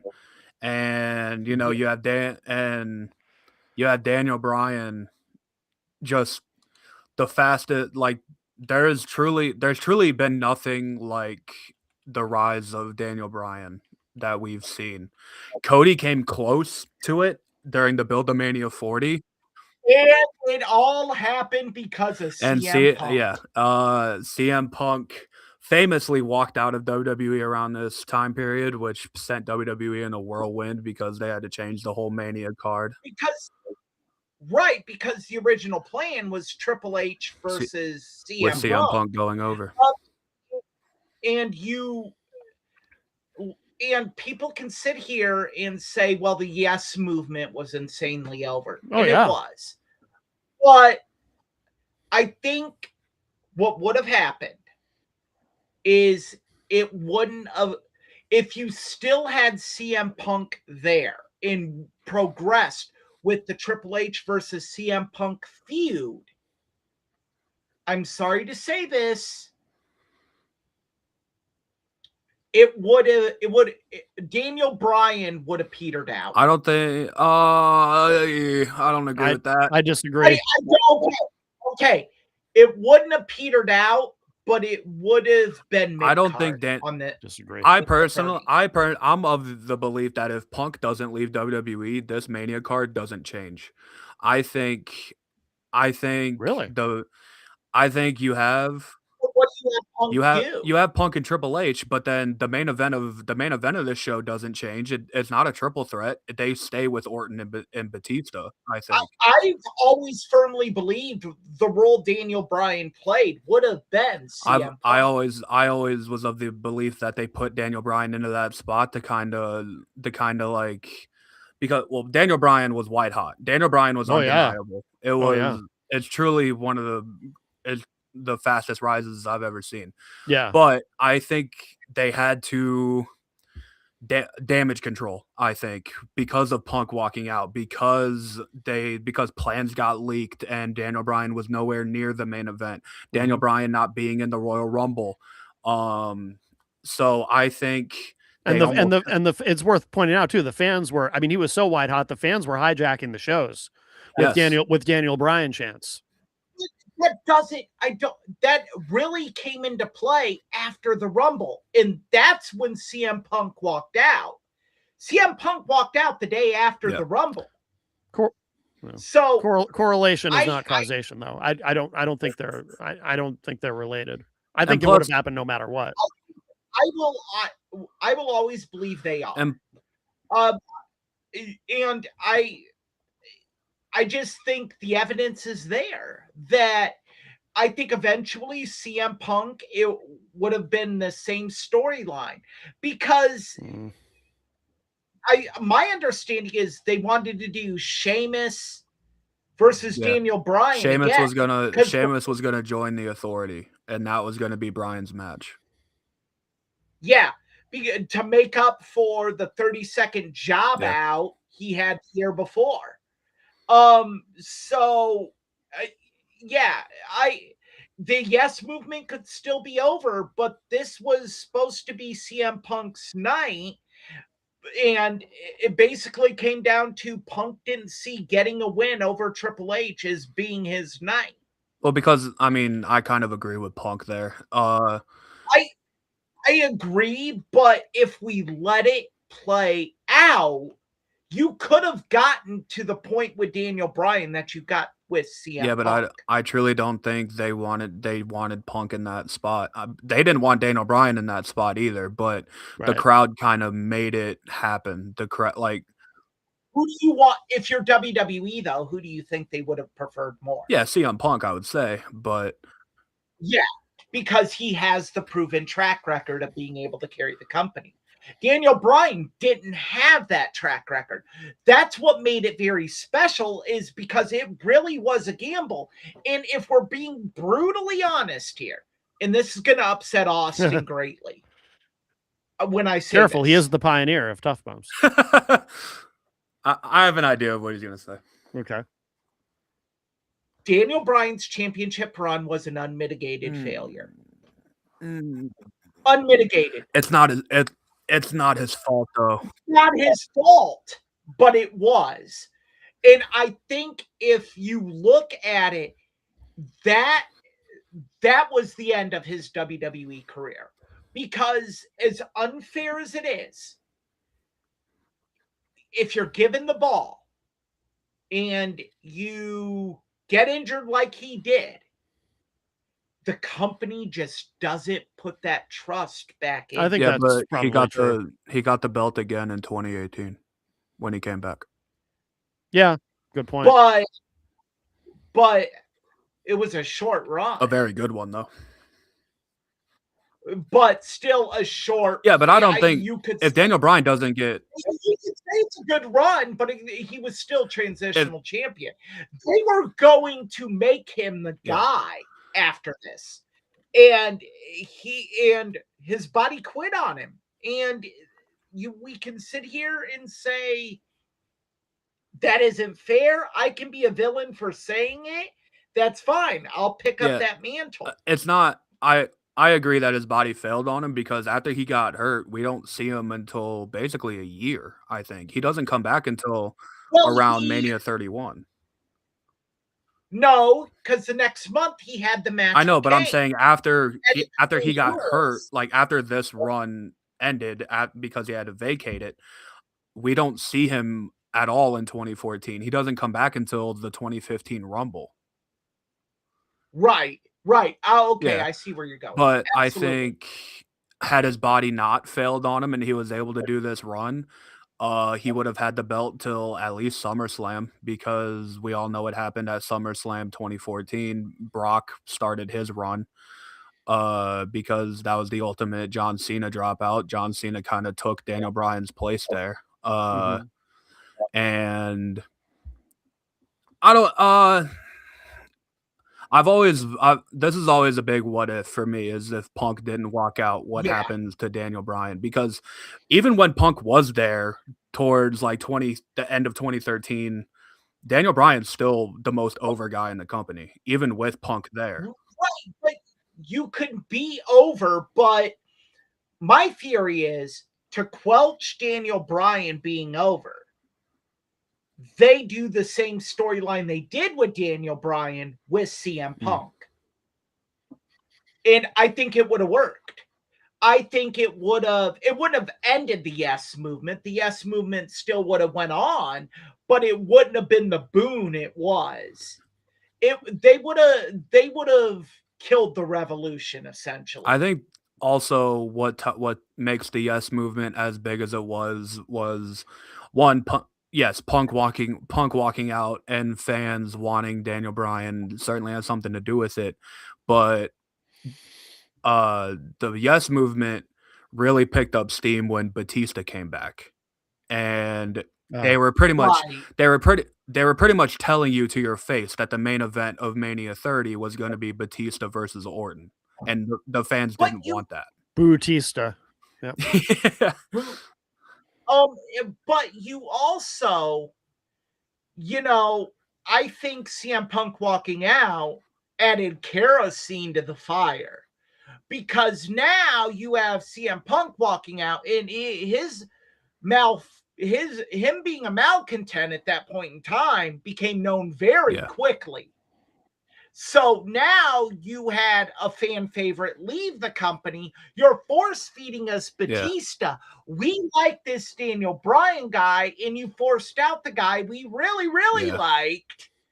So again, it circles back to my original point. CM Punk is the godfather of the Yes Movement. It's not. I feel like Batista gets a lot of unfair blame in this because it's not Batista's fault. It's not. No, No, no. Batista's just doing what they promised him. Like, and right. you can't control the fans hijacking shows, and turning Batista heel was the right idea. You- Oh But yeah. You can change how you react Right. to it. And I think Batista's reactions to it could have been a lot better. His reactions on social media were I agree. awful. His behavior towards it was awful. You can't, if you're a heel, you can't show that the audience booing you is affecting you. And because that kills any momentum you would have. You look like a crybaby, essentially. I don't necessarily agree with that. Why? Why? Like what? So what's wrong with looking like a crybaby if you're a heel? Okay, good point, Matt. There's a fine line. A fine line. He went on YouTube. He went on Twitter at the time and went on a rant. It's all in how you do it. If he were to say, "Oh, you think booing me affects me? You guys are nothing. You paid to see me." Tired old cliche. That works. But how he did it did not work. Oh, I'm out there, putting my life on the line to entertain you, and you boo me? Yeah. That's coming off as being a little bit of a crybaby. And I don't see the problem with it. As a monster heel, I don't think that works.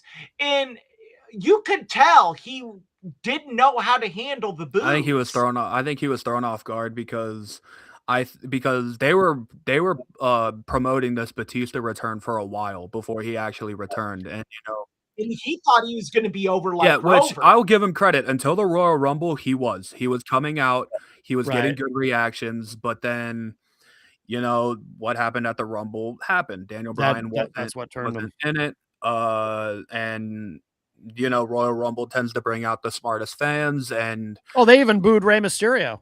They did. The one time Rey Mysterio's been booed, yeah. Which I feel awful. Yeah. And I feel bad for Batista too, because you're supposed to be this big conquering hero, and you were over when back in your day, but it just isn't your day anymore. And when fans want something and you're giving them something else, it doesn't matter who's in that spot, you're gonna get booed. Right. And credit to Batista, he went out there with Orton and Bryan, and that's a hell of a match. That's a very good match. Yep. That is that reverse RKO on the announce tape is brutal. I remember rewatching it this week, and I saw that spot, and I was like, you're sitting there and you're like, I wonder if that's when the neck happened. Like, everyone points to the dive he did in the Kane match. I will say that spot on the table with the reverse. Well, you can't help but look at Orton too, and you're like, maybe that's when his back started giving him problems, because he jumps so high in the air and he comes right down on one of the monitors, and it's visible how much it hurt him. He starts seizing up immediately because of how much it hurt his back.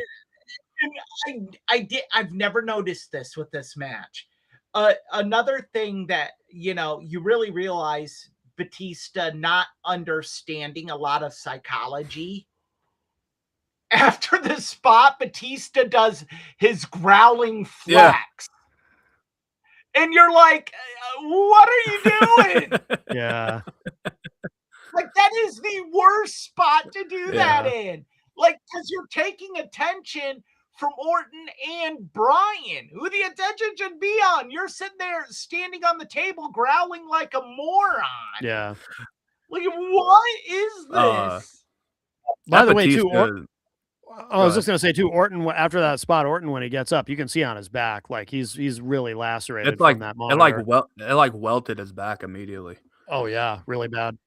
I Yeah. agree with I also don't like the finish. I don't like Batista tapping out. I think it should have been Orton because the story has been for since SummerSlam the year prior has been Bryan and Orton. So I think, not having Orton take the fall is a mistake, but as it doesn't matter as long as I totally as agree long with as it that. matter as long as Daniel Bryan got the win, like who cares? But Right. Mission There was, completed. Yeah. yeah. I mean, that was I never even thought about it like that, Austin. That's a very good Yeah, point. I agree. And just But I think that's another. that's a great call too by Michael Cole. The tap out Batista. Like that's one of Michael Cole's like best calls like ever. Oh yeah, that is when Michael Cole solidified himself as one of the best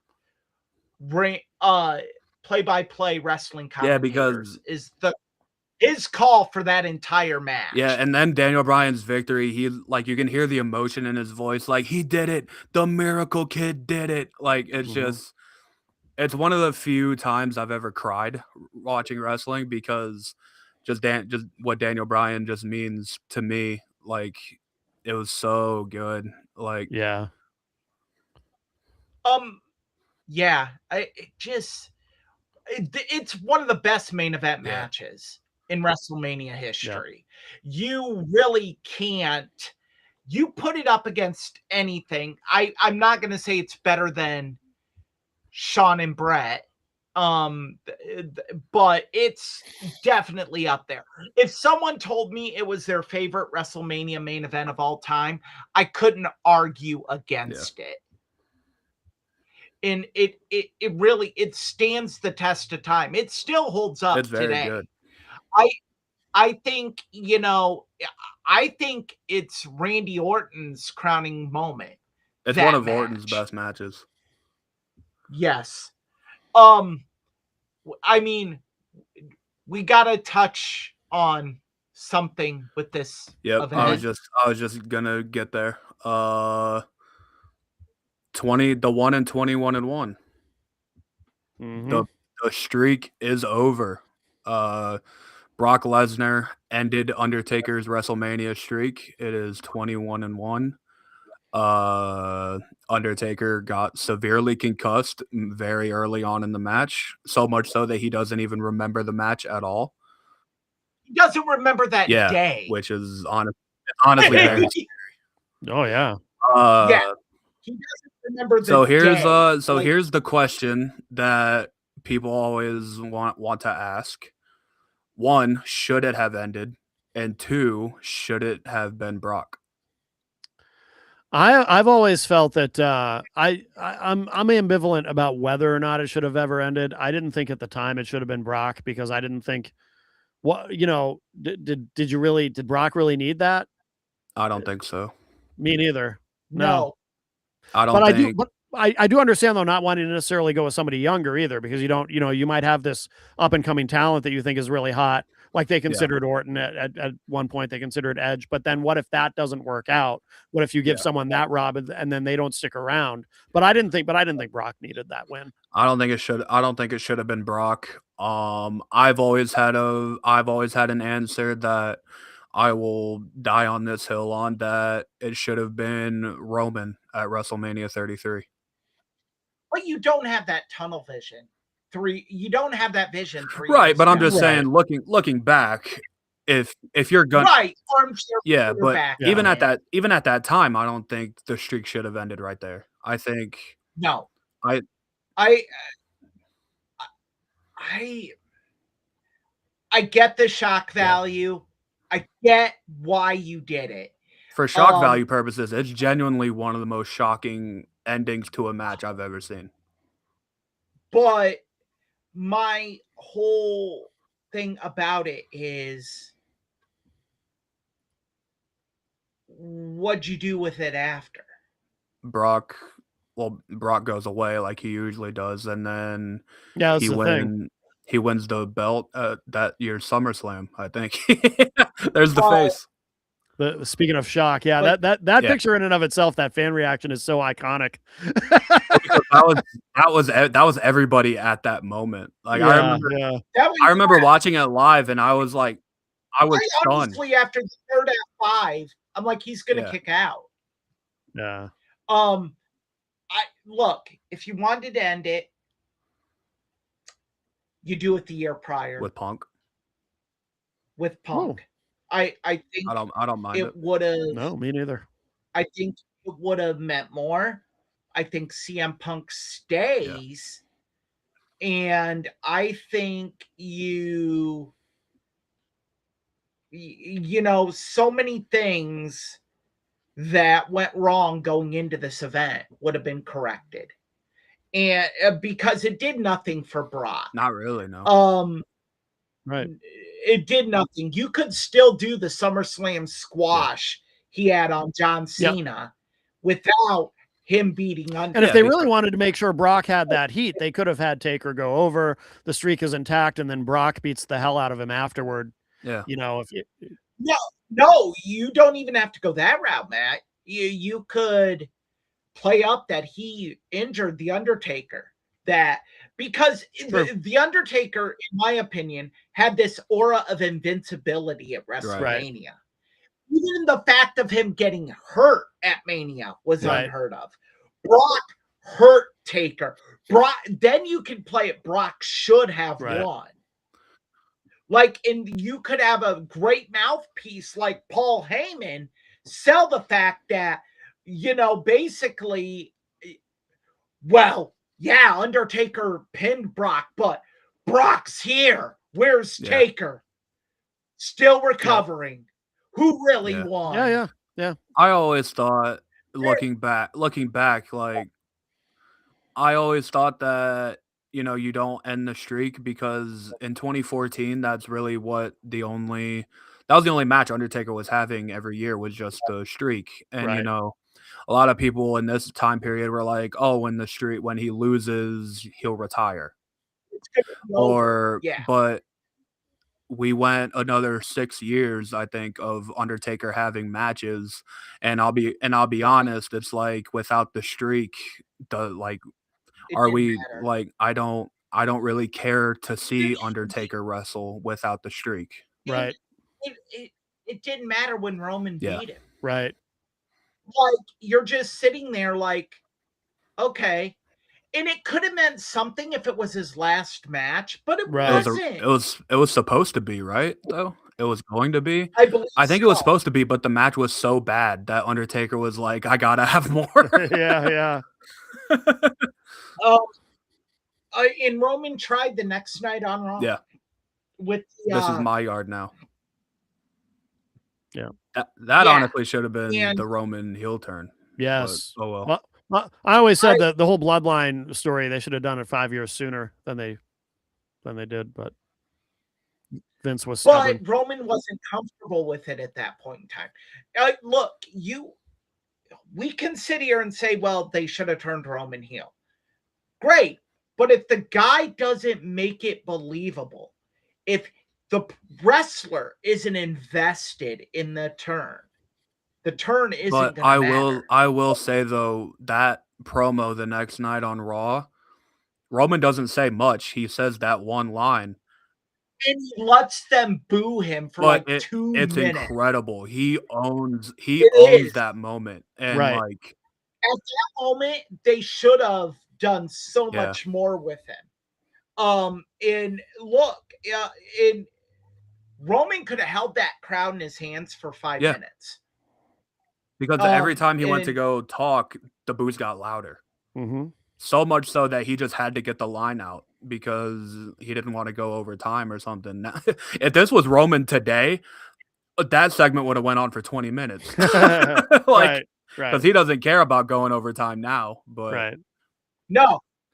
But yeah, I think when you look at the guys that could have ended it and the guy that did end it,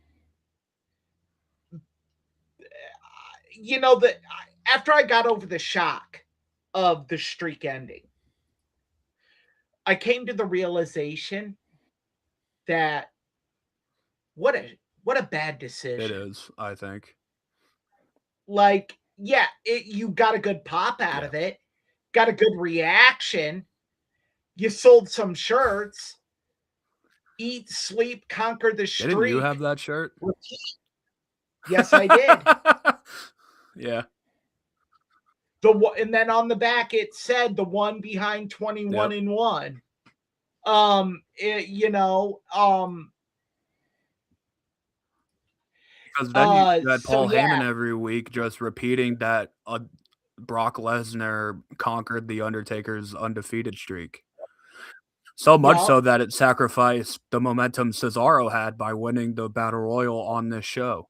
Because they paired him with Paul Heyman, and Paul Heyman didn't care about Cesaro enough to have Heyman actually put over Cesaro. They just paired it with him to keep Brock over.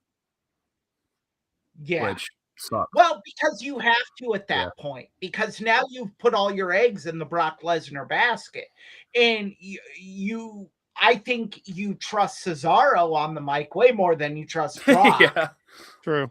I mean, this is the guy who uttered the line, "Hey, Paul, say something stupid," in a promo.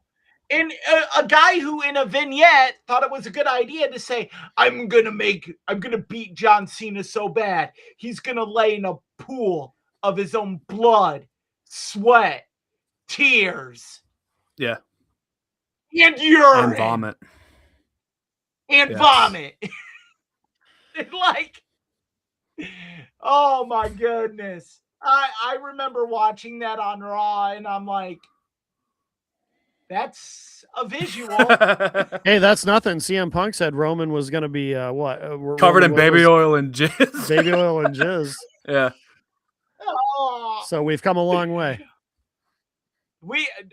Have we No. really? Apparently not. I can't wait to what he's going to say tomorrow. All right. Maybe he'll Roman should just come out and be like, too bad I covered your wife in jizz.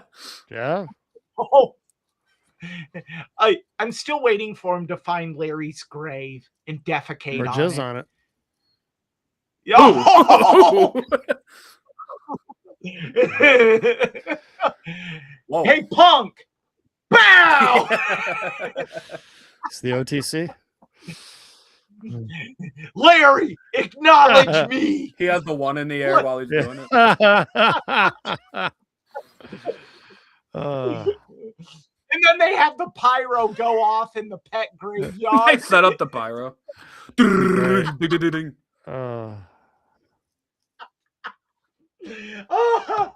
We should just end the episode on that visual. It's done. It ain't getting any better, people. Oh boy. Well, what else about WrestleMania 30? Where do we go? It's a great WrestleMania 30 is a great show. Yes, it is. The only match I would say had the wrong winner was John Cena and Bray Wyatt. I think Bray Wyatt should have went over, but because that honestly started the death for Bray Wyatt. Kayfabe wise, obviously, rest in peace. I think one thing, sorry to cut you off, Austin. I think the one thing about this show that we haven't talked about that needs to be noted, I know we're running out of time. This was the coming out party for the Shield. Yeah, the Shield killed the Attitude Era. Something or whatever. Yeah, they, defeated Kane and the New Age Outlaws. In 3 minutes. And probably, I want to say that Roman may have killed Billy Gunn. Yeah. They went out there and just whooped them. Yeah. That. They were so amped up coming out through that. Yeah, I mean, look at them right there. That's the coolest looking dudes of all time. Yep. Oh my goodness. It's a great picture. When they came out through the crowd at the Superdome, I remember watching it and I go, someone's gonna get it. they are too Yeah. jacked right Mhm. now. Like it, I was thinking at that time, Kane, you need to stiff the hell out of Mhm. one of them. Let him know. And then I remember watching Roman hit Billy Gunn with a Superman punch, and Billy Gunn dropped like a sack of potatoes. And I'm like, well, the wheels have come off on This is this also one. this is the last Mania that the Shield are in because they break up Yep. not that long afterwards after Yep. this. No, yeah. Because they have that yeah. short feud with Evolution after this, but then And then they Yeah. break up. Much too soon. because my opinion. Roman and I guess Seth is in the main event next year with Brock. Yeah. No, that's when the greatest heist ever happens. The original main event was Roman That's and what I Brock. said. Seth cashes in. I just want to clarify. Listen, Pioneer. What do you need to that- clarify? I said Roman and I guess Seth were in the main event against Brock the next year. Context is king. You learn nothing from Eric Bischoff. We need to contextualize what happened. The main event was not originally a triple Right. threat. It became a triple threat because Seth cashed in. Right.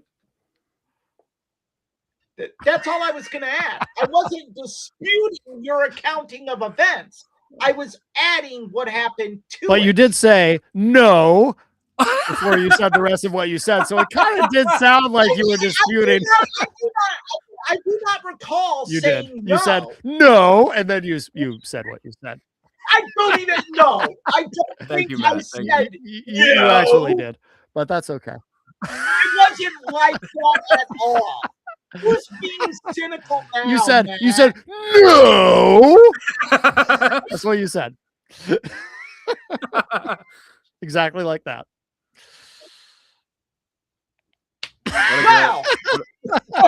What a great show Mania 30 is. This has been the Bash Eric I didn't do episode. nothing. You kidding? Have you looked at the chat? I mean, I don't.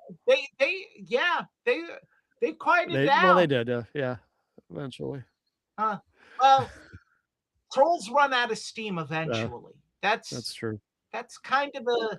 I mean, when you don't acknowledge the Right. trolls, they eventually go back under their That's true. bridge. So, yeah. No, WrestleMania 30 was a great show. I think it's also remembered tragically.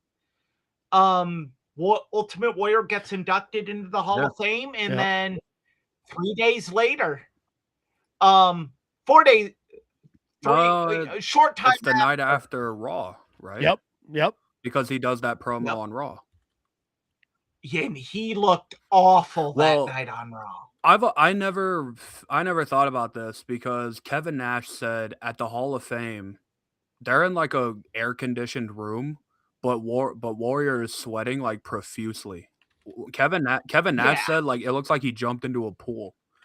And well, you can see when they showed the backstage videos of him talking to people. He was dripping wet, and he was purple. Yeah, which is not a good sign. Yeah. And then in the promo the next night on Raw, he's talking about dying, basically. He's like out of breath the entire promo. Yep. Yeah. Which is very sad. It's cool that he got this moment on Raw and to do this promo. It's very cool. I think that this was his, like, I don't know. I think with some people, there's a moment where it's death says it. Yeah. It's meant to be your time to go. He knew. I firmly believe that. I think he knew. I think that that's the case with Warrior. He made amends with everyone he upset. The fans loved him. He got that love back from the fans. he buried the hatchet with so many people, Mhm. and it was like, it's Yeah. time. You've done what you needed to do. And Matt, you said something very profound in an early episode of Tough Bumps. It's the episode when we talked about the death of Hulk Hogan.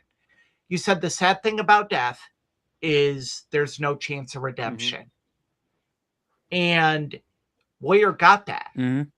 Right. Like, You what did. more can you hope for?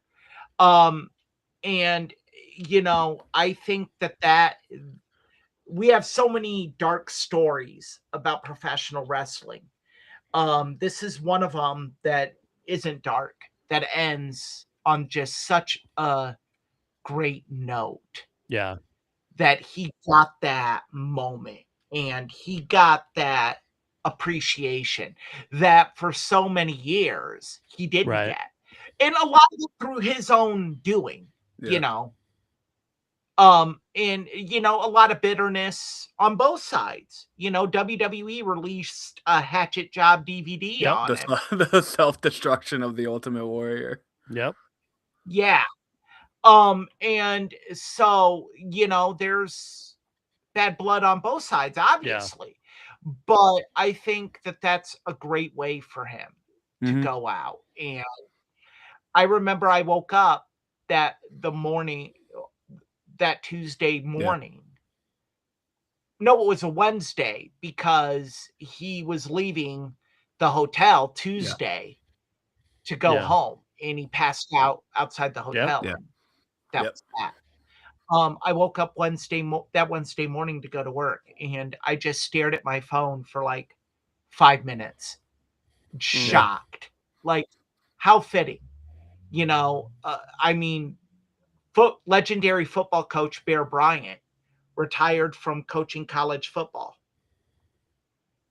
and he died a week later. Joe Paterno. I firmly believe Joe Paterno died of a broken heart. I mean, and we're not going to get into that about Sandusky and all of that. Yeah. That's not the time or the place. I think Joe Paterno, Penn State turning on him, and now knowing what we know now, that Joe really did what he thought was right, and having so many turn on him that he did so much for. So yeah, I believe that with certain people, death is like, it's okay, it's time now. You've done what you needed to do. Yes. All right. And wow. Oh, it was somber. Very somber ending to the show. Somber ending to the show. Okay. Anything else about WrestleMania 30, or should we wrap this one up? Great show. My Great favorite, show. my favorite of all time, and I don't know if it'll ever be topped for me. Yep. I doubt it. Mania 40 came close, but I don't think. Okay, 40 was good. But yeah, I like it, and it still holds up. All right. Well, very good. Well, should we talk about next week? Are we going with my pick for next week? Yeah, you talk about what Mania your pick, have Matt. you chose? WrestleMania 5. The Mega Powers explode. The Mega Powers explode. Oh, I was so into this when I was a kid. I was so into this. You sound into I'm into it now. I'm excited for this episode. Heading back to Trump Tower. Trump Plaza. Sorry. Trump Plaza. Yeah. Like, I'm excited because I fully expect Matt just to take over next week's episode. I'll have a lot to say. Yeah. But, yeah, and go. This is your pick. This is your baby. Is this your favorite Mania of all time? It probably is, not for necessarily the card or match quality or anything like that, but partly for sentimental reasons, I suppose. I got you. Yep. So I'll talk about that next week. But then in 2 weeks we will do my favorite Mania of all time. Which one is that? Do you want to tell us now, or I know that one? You know that one? If you know me, you know which one it is. Okay. WrestleMania 10. Okay. All right. That'll be fun. That'll be cool. Yeah, I gotta get we planned this perfectly because you're gonna go on this pro Randy Savage Yeah. kick, and then we're gonna talk about Last Man Standing between him and Crush. Oh yeah. Oh. Ugh. The worst match on that show. Oh yeah. You're not kidding. If I'm remembering right, I don't know. I don't think Okay. you are. There was one that was There's a even lot worse. of yeah. Dink, Oh, Doink versus Bam Brutal. Bam and Brutal. Luna. Brutal. Yep. Absolutely. Absolutely. Holy crap. Well, we'll start to wrap up. This has been a long show, and I Well, we had 5 news stories. yeah. But excellent. So, Eric, do you want to plug Pilcher's Point rather, before we go? Oh my God, I haven't done that in so long. Where I said it wrong. Pilcher's Point. www.pilcherspoint.com. You can also find me on www.theirishtribune.com. And you can find me on Instagram, X, and TikTok under Pilcher's Point. Very good. Very good. And Austin, where can we find you? I am on Twitter. You can follow me there. It's where I talk about wrestling, sports, movies, whatever comes to my mind. I wanted to live tweet Collision while I was there, but when you get into a big crowd like that, your service is not the greatest. So Yeah. I couldn't do that. But yeah. Why didn't you just sync up to the hotel's Wi-Fi? What?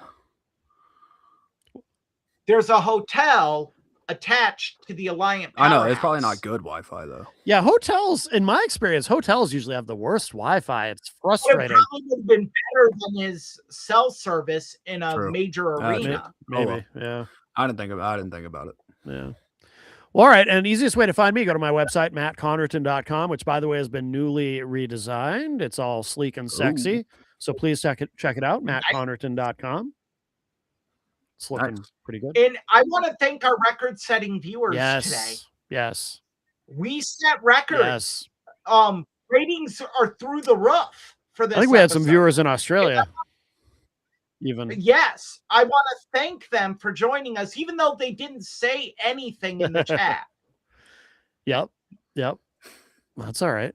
Well, very good. Very good. All right. So that's going to do it. By the way, please subscribe to the show on your podcast platform of choice, or if it's YouTube, please like and subscribe. And episode 38, couldn't remember what episode number, 38. Wow. In the books. Yeah. All right.